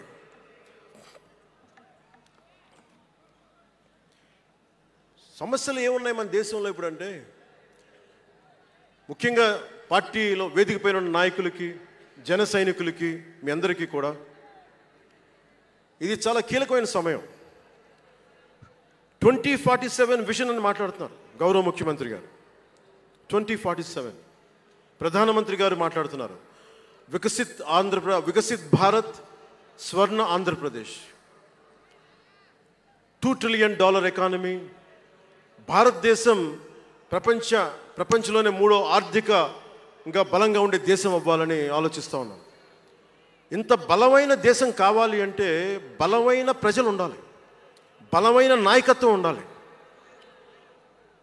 నేను ఎందుకు ఇంత తపన పడతాను మీ అందరి కోసం అంటే, నాకు ఈజీగా వెళ్ళిపోయే వ్యక్తులు అవసరం లేదు, నాకు గోల చేసే వ్యక్తులు అవసరం లేదు. దేశం కోసం నిలబడే యువత కావాలి నాకు, చీల్చి చెండాడే యువత కావాలి నాకు దేశం కోసం. అంటే ఎందుకు చెప్తున్నానంటే, సర్దార్ వల్లభాయ్ పటేల్ గారిని అడిగారంట. బెంగాల్ రాష్ట్ర విభజన అప్పుడు 1920లో విభజిస్తున్నాం అనుకున్నప్పుడు దేశంలో ఉన్న జాతీయ నాయకులు అందరూ వచ్చారు, జరగకూడదని ఆప్ చేశారు. అలాంటిది భారతదేశాన్ని పాకిస్తాన్గా, భారత్గా విభజిస్తుంటే మీరు ఎందుకు చేయలేకపోయారు, ఆపలేకపోయారు? ఒక రాష్ట్రాన్ని ఆపగలిగినప్పుడు ఇది ఎందుకు ఆపలేకపోయారంటే, ఆయన అన్న మాటలు ఏంటంటే, మాకు వయసు అయిపోయింది, పెద్దవాళ్ళం అయిపోయాం, జైల్లో నలిగిపోయాం, సరికొత్త యువరక్తాన్ని తయారు చేయలేకపోయాం, మాకు శక్తి సన్నగిల్లింది అని. అందువల్ల వదిలేయాల్సి వచ్చింది చేతుల అని. అది నాకు చాలా ప్రేరణ అయింది. నెక్స్ట్ అందరం, గౌరవ ముఖ్యమంత్రి గారు వికసిత్ ఆంధ్రప్రదేశ్ కోసం ఆలోచిస్తున్నారు, నేను వికసిత్ ఆంధ్రప్రదేశ్ కోసం ఆలోచించే వాళ్ళు ఉన్నారు. నేను ఆలోచిస్తుంది భవిష్యత్తుని నిర్మించగలిగే యువ నాయకత్వం. ఈరోజు ఒక్కడు తలుచుకుంటే ఎంతమంది ఎమ్మెల్యేలు వచ్చారో చూడండి, ఫస్ట్ టైం ఎమ్మెల్యేలు ఎంతమంది ఉన్నారు. అలాంటిది మీ నుంచి ఊరికి 100 మంది నాయకుల్ని తయారు చేయాలి. రాష్ట్రం నుంచి జాతీయ స్థాయిలోకి వెళ్ళగలిగే 100 మంది నాయకుల్ని తయారు చేయగలగాలి. అదే నా లక్ష్యం, నా స్వప్నం 2047కి. అంటే ఎలా ఉండాలి అంటే, విదేశాలకి వెళ్ళాల్సిన అవసరం రాకూడదు ఇంక మనకి. మన దేశానికి మనం వీసాలు డినైల్ చేసేంత స్థాయి భారతదేశంలో ఉండాలి అంటే, దేశాన్ని సమాజాన్ని నడిపే నాయకులు మీలో నుంచే పుట్టాలి. నేను చేస్తాను దానికి ప్రోగ్రామ్స్. ఈ రోజున వేదిక పైన ఉన్న స్పోక్స్ పర్సన్స్ అందరూ ఎలా వచ్చారనుకుంటున్నారు మీరు? హరిప్రసాద్ గారికే చెప్పాను నేను, సార్ ఎలా చేయమంటారు సార్ మమ్మల్ని అని అడిగితే, మీరు వెళ్ళి జనంలోకి వెళ్ళండి, ఎవరైతే మాట్లాడగలరో వాళ్ళు పిలవండి అంటే, అలా పిలిస్తేనే ఇక్కడున్న స్పోక్స్ పర్సన్స్ అందరూ కూడా జనం మధ్యలోంచి పికప్ చేసిన వాళ్ళు అలా తయారు చేశాం. పార్టీ నిర్మాణాన్ని అలా చేశాం. నా కోరిక ఆంధ్రప్రదేశ్ తెలంగాణ నుంచి దేశాన్ని ప్రభావితం చేసే 100 మంది యువ నాయకుల్ని, మహిళలు కావచ్చు, యువకులు కావచ్చు, అదే నా లక్ష్యం. దానికోసం పనిచేద్దాం మనందరం. ఎందుకంటే సరైన నాయకులు లేకపోతే చిల్లర వేషాలు వేసేవాళ్ళు, పనికి మాలిన వేషాలు వేసేవాళ్ళు చూసాం కదా గత ప్రభుత్వంలో ఎలా ప్రవర్తించారు. వాళ్ళు వచ్చారు అంటే బలహీనత మనది, తప్పు మనది. ఎవడు వచ్చినా వదిలేస్తున్నాం మనం. అందుకని మీరందరూ దానికి సంసిద్ధం అవ్వండి. ఇంకొక మాట వాళ్ళు మాట్లాడింది ఇందాక ఆ ఇంగ్లీష్ పత్రికలో, ఒకటి చె గువేరా గురించి మాట్లాడారు, దానికి సమాధానం చెప్పాను. ఇంకోటి ఏమంటారంటే, Pawan Kalyan has suddenly become a Hindu defender, a Sanatani defender అని. Do I have to become a defender for Sanatana Dharma? It is within my blood. I don't have to prove it. Today maybe you might be seeing it today. Always I had it in my blood. నేను 21 yearsలో కూడా 14 ఏళ్ల వయసు నుంచి, right from the age of 14 I was doing దీక్ష. 14 సంవత్సరాల నుంచి ఎప్పుడు అయ్యప్ప దీక్ష చేసేవాడిని. మొన్నే మా అన్నయ్య, మా నాగబాబు, మా అమ్మ, నేను ఒక ఫోటో చూపించారు ఎవరో. నేను కాషాయ బట్టలో ఉన్నా, మా అన్నయ్య, మా పెద్దన్నయ్య, మా చిన్నయ్య, మా పెద్దన్నయ్య, మా అమ్మ నవ్వుతూ ఉన్నారు. నేను ఈ ఫోటో ఎలా పెట్టానంటే, ఏంటి జీవితం, వైరాగ్యంతో ఉండేవాడు. అంటే నేను నా ధర్మం మీద నాకు అంత గౌరవం. సో నాకు మీరెవరూ కొత్తగా సర్టిఫికేట్లు ఇవ్వాల్సిన అవసరం లేదు, నేను మీకు ప్రూవ్ చేసుకోవాల్సిన అవసరం అంతకంటే లేదు. అంటే చిన్నప్పుడు ఎలా ఉండేయండి పరిస్థితులు, ఏదైనా మాట్లాడదాం వీళ్ళందరితో అంటే, సడన్గా నువ్వు తిరుపతి లడ్డూలు కల్తీ అయిపోతే, నువ్వు ఎర్ర బట్టలు వేసుకొని ఇవన్నీ మాట్లాడుతున్నావు అంటే, నేను చెప్పండి మీరు ఇప్పుడు దాకా 219 టెంపుల్స్, 219 టెంపుల్స్ అపవిత్రం చేస్తే, మన అంతర్వేది రథాన్ని తగలబెడితే నేను వచ్చిండొచ్చు కదా. రామతీర్థంలో రామచంద్రుల వారి విగ్రహాన్ని తల నరికేస్తే నేను బయటకు వచ్చి గోల చేసి ఉండొచ్చు కదా. ఎందుకు స్టేట్మెంట్గా పరిమితం అయ్యాం? చిన్నప్పటి నుంచి మా ఇంట్లో రామనామ జపం ఉండేది. మా నాన్న ఉమ్మడి కమ్యూనిస్ట్ పార్టీ సభ్యుడు, ఎథీస్ట్ ఒకప్పుడు, టీన్స్లో 20లో. ఆయన మరి ఎలా మారిందో మనసు తెలియదు కానీ విపరీతం రామభక్తుడు అయిపోయాడు నేను పుట్టేటప్పటికి. మా ఇంట్లో ఎప్పుడూ రామనామమే ఉండేది. ఆ రామనామాన్ని జపిస్తూనే నాకు జబ్బు వచ్చినా మా నాన్న రామనామమే చెప్పేవాడు. అలాంటి రామనామం జపించే మాకు రాముడి విగ్రహం తల నరికేస్తే కోపం రాకూడదంటారేంటి మీరు? ఇదే మీకు ఒక మహమ్మద్ ప్రవక్తకి పవిత్ర రంజాన్ మాసంలో మహమ్మద్ ప్రవక్తకి మీరు ఒక మాటని దూషించగలరా? దూషించి బతకగలరా? అల్లాని ఒక మాట అనగలరా? జీసస్ క్రైస్ట్ ఒక మాట అనగలరా?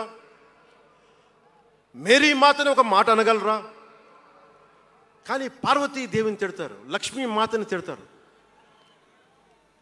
అంటే నువ్వు ఇస్లాంకి అపవిత్రం జరిగితే మాట్లాడితే సెక్యులరిజం, జగన్మాతకి కానీ, పార్వతీదేవికి కానీ, శివుడికి కానీ, రాముడికి కానీ, అయ్యప్పకి కానీ అపవిత్రం జరిగితే మా మనోభావాలు బాధపడకూడదు, గాయపడకూడదు, నోరు మూసుకొని కూర్చోవాలి. ఆ జనరేషన్ పోయిందిరా బాబు, ఆ జనరేషన్ పోయింది. ఒక తప్పుని తప్పుగానే చెప్తాం. ఒక హిందువు ఒక ముస్లిం పట్ల తప్పు చేస్తే తప్పనే చెప్తాం. ఓల్డ్ సిటీలో ఉండే ఒక నాయకుడు 15 నిమిషాలు కళ్ళు మూసుకోండి, పోలీసుల్ని మేము హిందువులకి ఏంటో మేము చూపిస్తామంటే అది తప్పు పట్టకూడదంటే ఎట్లా? అది మతోన్మాదమా? ఏం మాట్లాడుతున్నారు మీరు? బతుకమ్మ బతుకమ్మ బతుకమ్మ అని చెప్పి బతుకమ్మ పాటని మీరు వెటకారం చేసి ఓల్డ్ సిటీ నాయకుడు మాట్లాడితే దాన్ని డిఫెండ్ చేసుకోవటం హిందూ అహంకారం అంటే నేను ఏం చెప్పండి? నేను అంటే అల్లాహ్కు ఒక న్యాయం, మహమ్మద్కి ఒక న్యాయం, అమ్మవారికి ఇంకో న్యాయమా? అలా కుదరదు బాబు. ఈ ధర్మం అందరికీ సమాన అవకాశం ఇచ్చింది. సనాతన ధర్మం ఉండబట్టే విజయనగర రాజులు మస్జిద్ కట్టించారు. సనాతన ధర్మం కాబట్టే బంగ్లాదేశ్ని హిందువుల రక్తంతో తడిపి బంగ్లాదేశ్కి విముక్తి కలిగించాం. ఈ చరిత్ర తెలుసుకుంటే కదా. దేశ విభజన జరిగింది. మీరు ఎంతమందికి తెలుసు దేశ విభజన కష్టాలు? మీరు సినిమాలు నరుస్తారు, అక్కడ తాగిపోయారు మీరు. నేను అక్కడ తాగలా. నేను అమితాబ్కి ఫ్యాన్ని, నేను చిరంజీవి గారికి ఫ్యాన్ని, కానీ దేశానికి అంతకంటే పెద్ద ఫ్యాన్ నేను. అంటే మీరు మనందరికీ బాబాసాహెబ్ అంబేద్కర్ గారి గురించి తెలుసు. First law minister of Bharat. ఎక్కడికి వెళ్ళినా ఆయనకి 100 అడుగులో, తెలంగాణకి వెళ్ళినా ఆంధ్రాకి వెళ్ళినా 100 అడుగులు ఇంకా పైన విగ్రహం పెట్టి మనం ఆరాధిస్తాం. మీకు ఎవరికైనా తెలుసా? అంటే సనాతన ధర్మాన్ని తిడతా ఉంటారు. మీకు ఎవరికైనా తెలుసా? పాకిస్తాన్ ఫస్ట్ లా మినిస్టర్ దళిత కమ్యూనిటీకి చెందిన జోగేంద్రనాథ్ మండల్. ఆయన పేరు ఎప్పుడైనా విన్నారా? ఎంతమంది వినుంటారు? ఆయన ఏ పరిస్థితిలో చచ్చిపోయారో తెలుసా? ఆయన నేను భారతదేశాన్ని నమ్మను, పాకిస్తాన్ని నమ్ముతాను అంటే అంబేద్కర్ గారితో సహా చాలామంది వద్దని చెప్పినా కానీ ఆయన పాకిస్తాన్కి వెళ్ళిపోయి దాన్ని బంగ్లాదేశ్లో చాలా హిందూ జిల్లాలు కలిపేసి ఆయన దళిత కులాల నుంచి వచ్చిన వ్యక్తి. అందరూ ఆయన మాటలు నమ్మి ఆయన సమాజం హిందువులందరూ ఉండిపోతే దేశ విభజన తర్వాత జరిగిన గొడవల్లో దాదాపు ఆయన కుటుంబంలో బంధువులందరినీ ఊచకోతకోసి చంపేశారు. పాకిస్తాన్ లా మినిస్టర్గా వెళ్ళిన వ్యక్తి భారతదేశానికి తిరిగి కాందీసుకుడుగా వచ్చి చనిపోయారు ఆయన. అంటే ఏం చెప్తున్నది ఇది? 10-12% ఉండే హిందువులు పాకిస్తాన్లో, 10-12% ఉండే హిందువులు ఉండే పాకిస్తాన్లో, బలూచిస్తాన్లో అంతమంది ఉండే హిందువులు ఈ రోజున 1%-2% పడిపోయారు. బంగ్లాదేశ్ గొడవల నుంచి హిందువులు పారిపోతున్నారు. మన దేశంలో అలా జరిగిందా? ఎంత మర్యాద ఇస్తాం ఇస్లాంకి? నా దగ్గర ఉండే వ్యక్తులను అడగండి, ఇస్లాం పాటించే నా దగ్గర ఉండే నా సన్నిహితులను అడగండి. ఇది పవన్ కళ్యాణ్ గొప్పతనం కాదు, సనాతన ధర్మం నాకు నేర్పింది ఇది. నువ్వు రాముణ్ణి ఆరాధించు, అల్లాని గౌరవించు, అల్లాని ద్వేషించమని మాకు సనాతన ధర్మం చెప్పలా. ఇది చెప్పాలి, అర్థం చేసుకోవాలి. ఇది ఈ సూడో సెక్యులరిస్టులు, కుహానా సెక్యులర్ వాదులు. నేను ఒకసారి వైజాగ్లో 19లో ఒక సీనియర్ నాయకులను అడిగాను. నేనేమడిగానంటే secularism, what is the true meaning of secularism అని. అలా మాట వచ్చి నేనేమడిగానంటే, మీరు ఒక హిందువు తప్పు చేస్తే ఖండించండి, ఒక ముస్లిం పట్ల ద్రోహం చేస్తే ఖండించండి, శిక్షించండి. అలాగే ఒక ముస్లిం ఒక హిందువుల్ని ద్వేషించినా దాడి చేసినా శిక్షించండి. ఇద్దరికి శిక్ష ఒకటే. అలా కాకుండా వీళ్ళనంటే ఓట్లు పోతాయి, వీళ్ళంటే ఓట్లు పోవని ఓట్లు రాజకీయం చేస్తేనే కదా ఈ రోజున ఇంత హైందవం భగవాన్ ఎందుకు ఉంది అంటే దీనివల్లే. Because of pseudo secularists. ఈ రోజున ఇది జరుగుతుందంటే because of you pseudo secularists, because of you. మీరే కనుక secularism, if you would have applied in the true spirit, there would have no need for the changes what are there today. మీరు చేశారు తప్పులు. ఆ రోజు నేను అడిగా, ఓల్డ్ సిటీలో పాత బస్తీ హైదరాబాద్లో మీరు 15 నిమిషాలు మీరు కళ్ళు మూసుకోండి పోలీసుల్ని, మేము హిందువులకి ఏంటో చూపిస్తామంటే నువ్వు ఎవరిని ఉద్దేశించి మాట్లాడుతున్నావు? హిందూ అంటే దాంట్లో పవన్ కళ్యాణ్ కూడా ఉన్నాడు. పొద్దున్న లేస్తే నేను హనీఫ్, అబ్దుల్, మొత్తం రహీం వాళ్ళతోనే ఉంటాను నేను. కానీ నేను వాళ్ళతో ఉన్నాను కదా అని చెప్పి నాకు బాధ రాదని మీరు అనుకోకండి, తప్పది. ఓ గలత్ హై భయ్యా, తప్పది. వస్తుంది బాధ. నేను ఎవరిని నిందించట్లా. తిరుపతి కల్తీ లడ్డు చేస్తే నేను ముస్లింలను నిందించలా, క్రిస్టియన్లను నిందించలా. నేను నిందించింది దోషుల్ని పట్టుకోమని. చివరికి ఏం తేలారు? వాళ్ళందరూ హిందువులే కదా. నేను మాట్లాడుతుంది ఇది. This is secularism. If there is true secularism, మన నాయకులందరికీ చెప్తున్నాను, మీ అందరికీ చెప్తున్నాను, true secularism should be applied in the true spirit, not for damn convenient vote bank politics. Don't do it. Janasena is not for it. ఒక తప్పుని తప్పుగానే చెప్తాం. అంటే నేను ఎందుకు చెప్తున్నాను మీకు మాట అంటే, నారాజు గాకుర మా అన్నయ్య నజీర్ అన్నయ్య ముద్దుల కన్నయ్య, మన రోజు మనకుంది మన్నయ్య అన్నామంటే డ్యాన్సులు చేసా మీ సరదా కోసం. 1 minute డప్పులతో దీంతో డ్యాన్సులు చేసి అది మీ సరదా కోసం. కానీ నా కోసం ఆ లిరిక్ రాసుకున్నా. దేనికి రాశాను? గుజరాత్లో ఆ మారణహోమం జరిగితే దానికి చాలామంది ముస్లింలు చనిపోతే బాధతోటి నా హృదయం స్పందించి మాస్టర్జీ అనే ఒక ప్రజా కవి చేత నేను రాయించాను ఆ పాట. దాన్ని ఖండించినప్పుడు నేనేమనేది ఏంటంటే, అంటే నేను అంత నిష్పక్షపాతంగా ఉంటాను. నేను అనేది ఏంటంటే, గోద్రా మారణహోమం జరిగినప్పుడు ఖండించాలి, ఖండింపబడాలి. There is no second thought about it. కానీ అసలు ఎందుకు జరిగింది అని ఆలోచిస్తే, కరసేవక్స్ రామ భజన చేసుకుంటూ ట్రైన్లోకి వెళ్తే ఒక గోద్రాలో ట్రైన్ని తగలబెట్టేశారు. మరి దాని గురించి కూడా మాట్లాడాలి కదా. ఇది తప్పు, ఇది కూడా తప్పే. అలా జరిగి ఉండకుండా ఉండాల్సింది.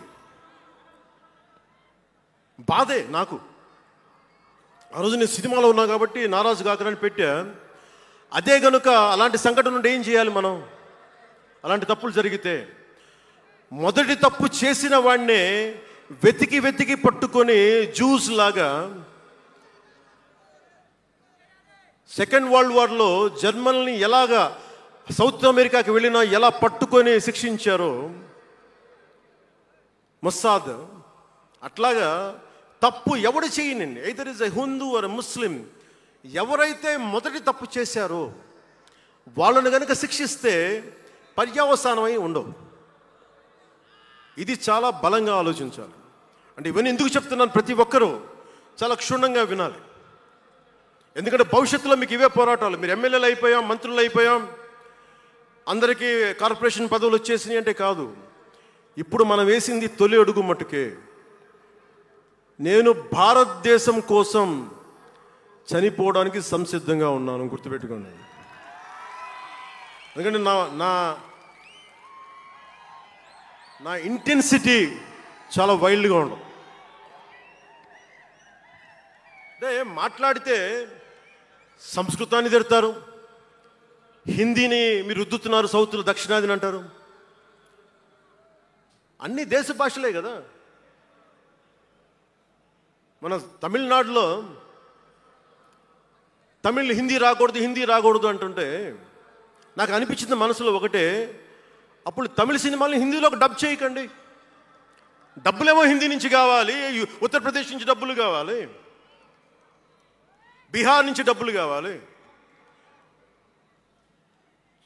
ఛత్తీస్గఢ్ నుంచి డబ్బులు కావాలి, కానీ హిందీ మాకు వద్దంటే అదే న్యాయం. పనిచేసే వాళ్ళందరూ మనకి బీహార్ నుంచి రావాలి, కానీ హిందీని ద్వేషిస్తానంటే ఎట్లా? ఇవన్నీ మారాలి కదా. అందుకని భాషల్ని ద్వేషించాల్సిన అవసరం లేదు.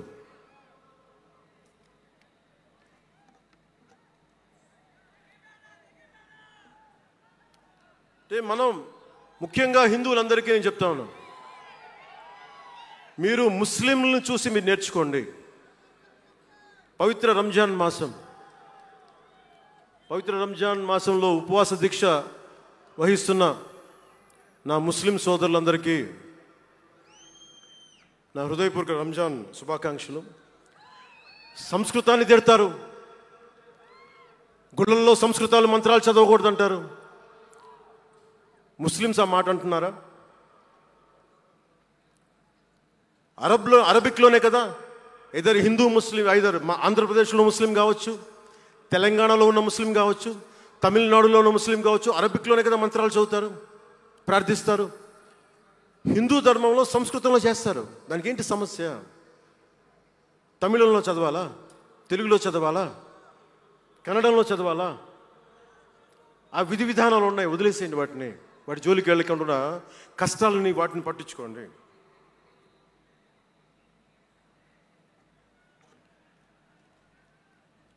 మాట్లాడితే భారతదేశాన్ని ఉత్తరం దక్షిణం అంటూ ఉంటారు. ఆంధ్రాని తెలంగాణ విభజన సమయంలో తెలంగాణ ఇవ్వకపోతే మేము ఈ భారతదేశానికి సంబంధించిన ఒక అన్న స్టేట్మెంట్లు చూసాం, అలాంటి నాయకుల్ని చూసాం. ఆంధ్రాని విభజిస్తుంటే ఆంధ్ర వాళ్ళు మేము ఇక్కడ సంబంధం లేదు, మేము భారతదేశంలో ఉండమన్న స్వయం నాయకులు నా దగ్గర అన్నారు. అంటే తెలంగాణ ఇవ్వకపోయినా, ఆంధ్ర ఇవ్వకపోయినా, విడగొట్టినా మేము భారతదేశంలోంచి విడిపోతామన్న మాటలు మీరు ఎలా మాట్లాడతారు? అంటే ప్రతి ఒక్కరికి కోపం వచ్చినప్పుడల్లా కట్ చేయడానికి భారతదేశం ఏదైనా కేక్ ముక్కడ్డా మీ అందరికీ? కట్ చేయడానికి, భారతదేశ సమగ్రతని విధ్వంసం చేయడానికి ఒక్కడు ఉంటే నాలాంటి వాళ్ళు 10 కోట్ల మంది బయటకు వస్తారు. తస్మాత్ జాగ్రత్త. నార్త్ సౌత్ డిబేట్కి నా సమాధానం ఒకటే. ఉత్తరాదిన ఉన్న హిమాలయాల్లో ఉంది పరమశివుని కైలాసం. దక్షిణాదిన ఆయన కుమారుడు కుమారస్వామి మురుగన్ నివాసం. ఈ దేశాన్ని విడగొట్టే ధైర్యం, సాహసం ఎవ్వడికి ఉందని నేను అనుకోను. ఆ భయం నాకు లేదు. వారు ఎంచుకున్న ప్రదేశం ఈ భారతదేశం. అలాంటి దేశాన్ని విడగొట్టాలి అనుకుంటే ఒకసారి ఆలోచించి మాట్లాడండి. భాష వేరు, భావం వేరు. మీరు బయటవారు, మేము లోపల వారం. మీరు ఉత్తరాది వాళ్ళు తెల్లగా ఉంటారు, మేము దక్షిణాది వాళ్ళు నల్లగా ఉంటామంటే, మా ఇంట్లోనే ఒకళ్ళు, మా అన్నయ్య 6 అడుగులు 2 అంగుళాలు 3 అంగుళాలు, నేనేమో 5 అడుగులు 9-10 అంగుళాలు నేను. మా బంధువుల్లో అన్ని రకాల వాళ్ళు ఉంటాం. కొంతమంది నల్లగా ఉంటాం, కొంతమంది తెల్లగా ఉంటాం. ఏం చెప్తాం దీనికి? అర్థం లేని మాటలేంటి ఇవన్నీ? ఇలాంటి మాటలతోటి దేశాన్ని విచ్ఛిన్నం చేయకండి. రాజకీయ వైరుధ్యాలు వేరు, ఆ వైరుధ్యాలు ఉండడం సహజం. వైరుధ్యాలు ఉన్నాయి అనే నెపం మీద దేశాన్ని ముక్కలు చేయకండి. దక్షిణాదినున్న సెంగోల్, ఉత్తరాదినున్న ఢిల్లీ పార్లమెంట్లో ఉంది. ఒకవేళ వైరుధ్యం వస్తే వేర్పాటువాదం విడిపోమని కాదు, అది కాదు, కలిసి పరిష్కారం వెతకమని. డీలిమిటేషన్ ఉంది ఈ రోజున. డీలిమిటేషన్ జరిగితే పార్లమెంట్ సీట్లు దక్షిణాదికి తగ్గిపోతాయి అంటే అసలు తగ్గుతాయా లేదని డిస్కషన్ పెట్టండి. దానికి నేను రూపీ సింబల్ మార్చేస్తాను, నా భాషలో పెడతానంటే అప్పుడు మేము తెలుగులో కూడా పెట్టాలి, దానికి కన్నడ వాళ్ళు కన్నడలో పెట్టాలి, గుజరాతీ వాళ్ళు గుజరాతీలో పెట్టాలి, మహారాష్ట్ర వాళ్ళు మహారాష్ట్రలో పెట్టాలి. దేనికైనా ఒక వివేకం, ఆలోచన ఉండద్దా?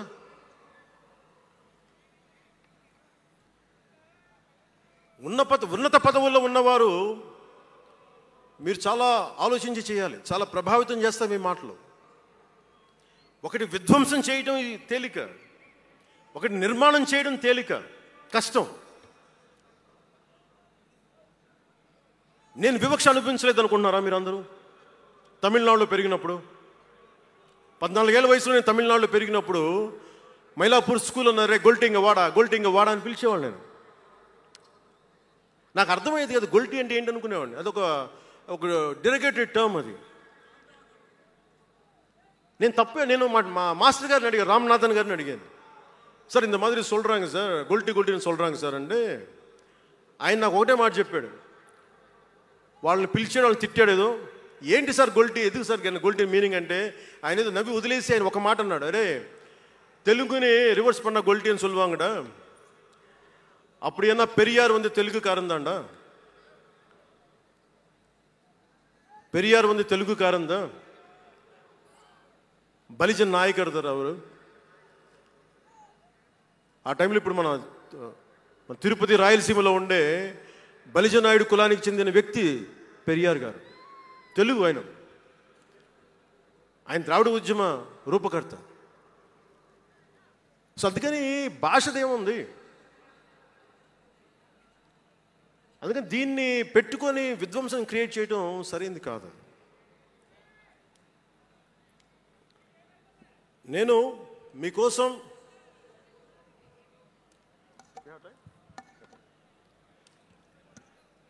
జన సైనికులకి, వీర మహిళలకు, నాయకులకు, అండగా ఉన్న శ్రేయోభిలాషులకు, ఆదరించిన ప్రజలకు, నమ్మి నిలబడ్డ సహచరులకు ఒకటే చెప్పదలుచుకున్నాం, మీరే నా బంధం, మీరే నా అనుబంధం, మీరే ఈ జనసేనానికి రక్త సంబంధం.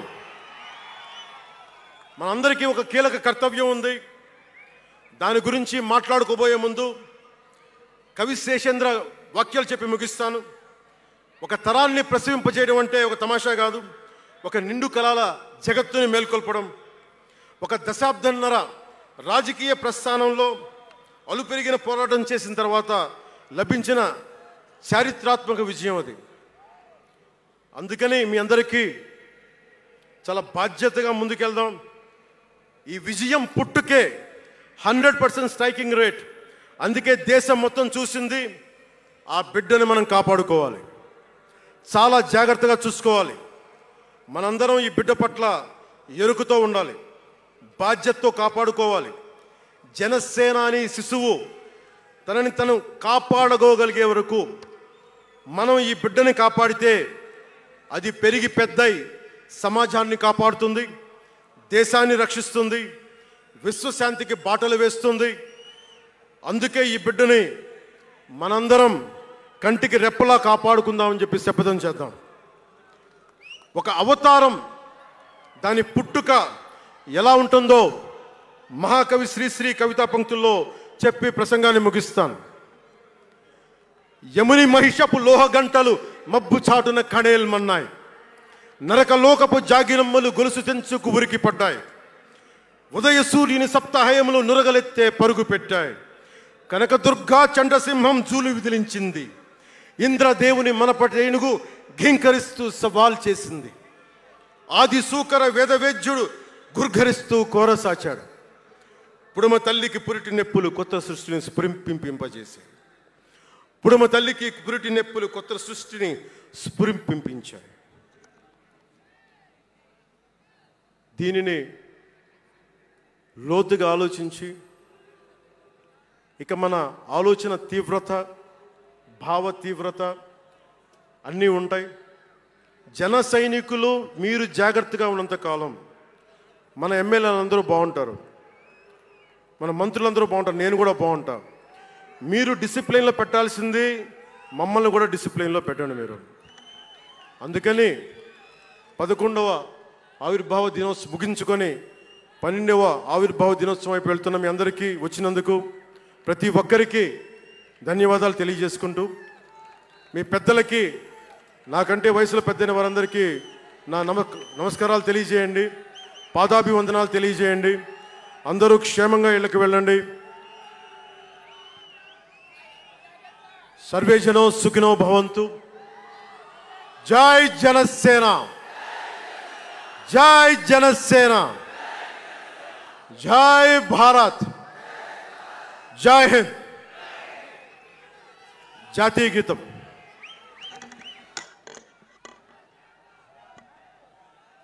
जनगण मन अधिनायक जय हे भारत भाग्य विधाता। पंजाब सिंध गुजरात मराठा द्राविड उत्कल बंगा। विंध्य हिमाचल यमुना गंगा उच्चल जलधि तरंगा। तव शुभ नामे जागे, तव शुभ आशीष मांगे।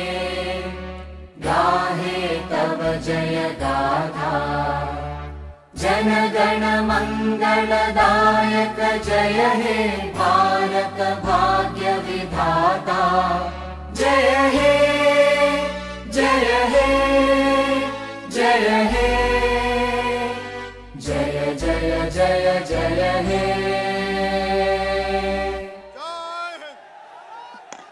जय हिंद.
रे हीरो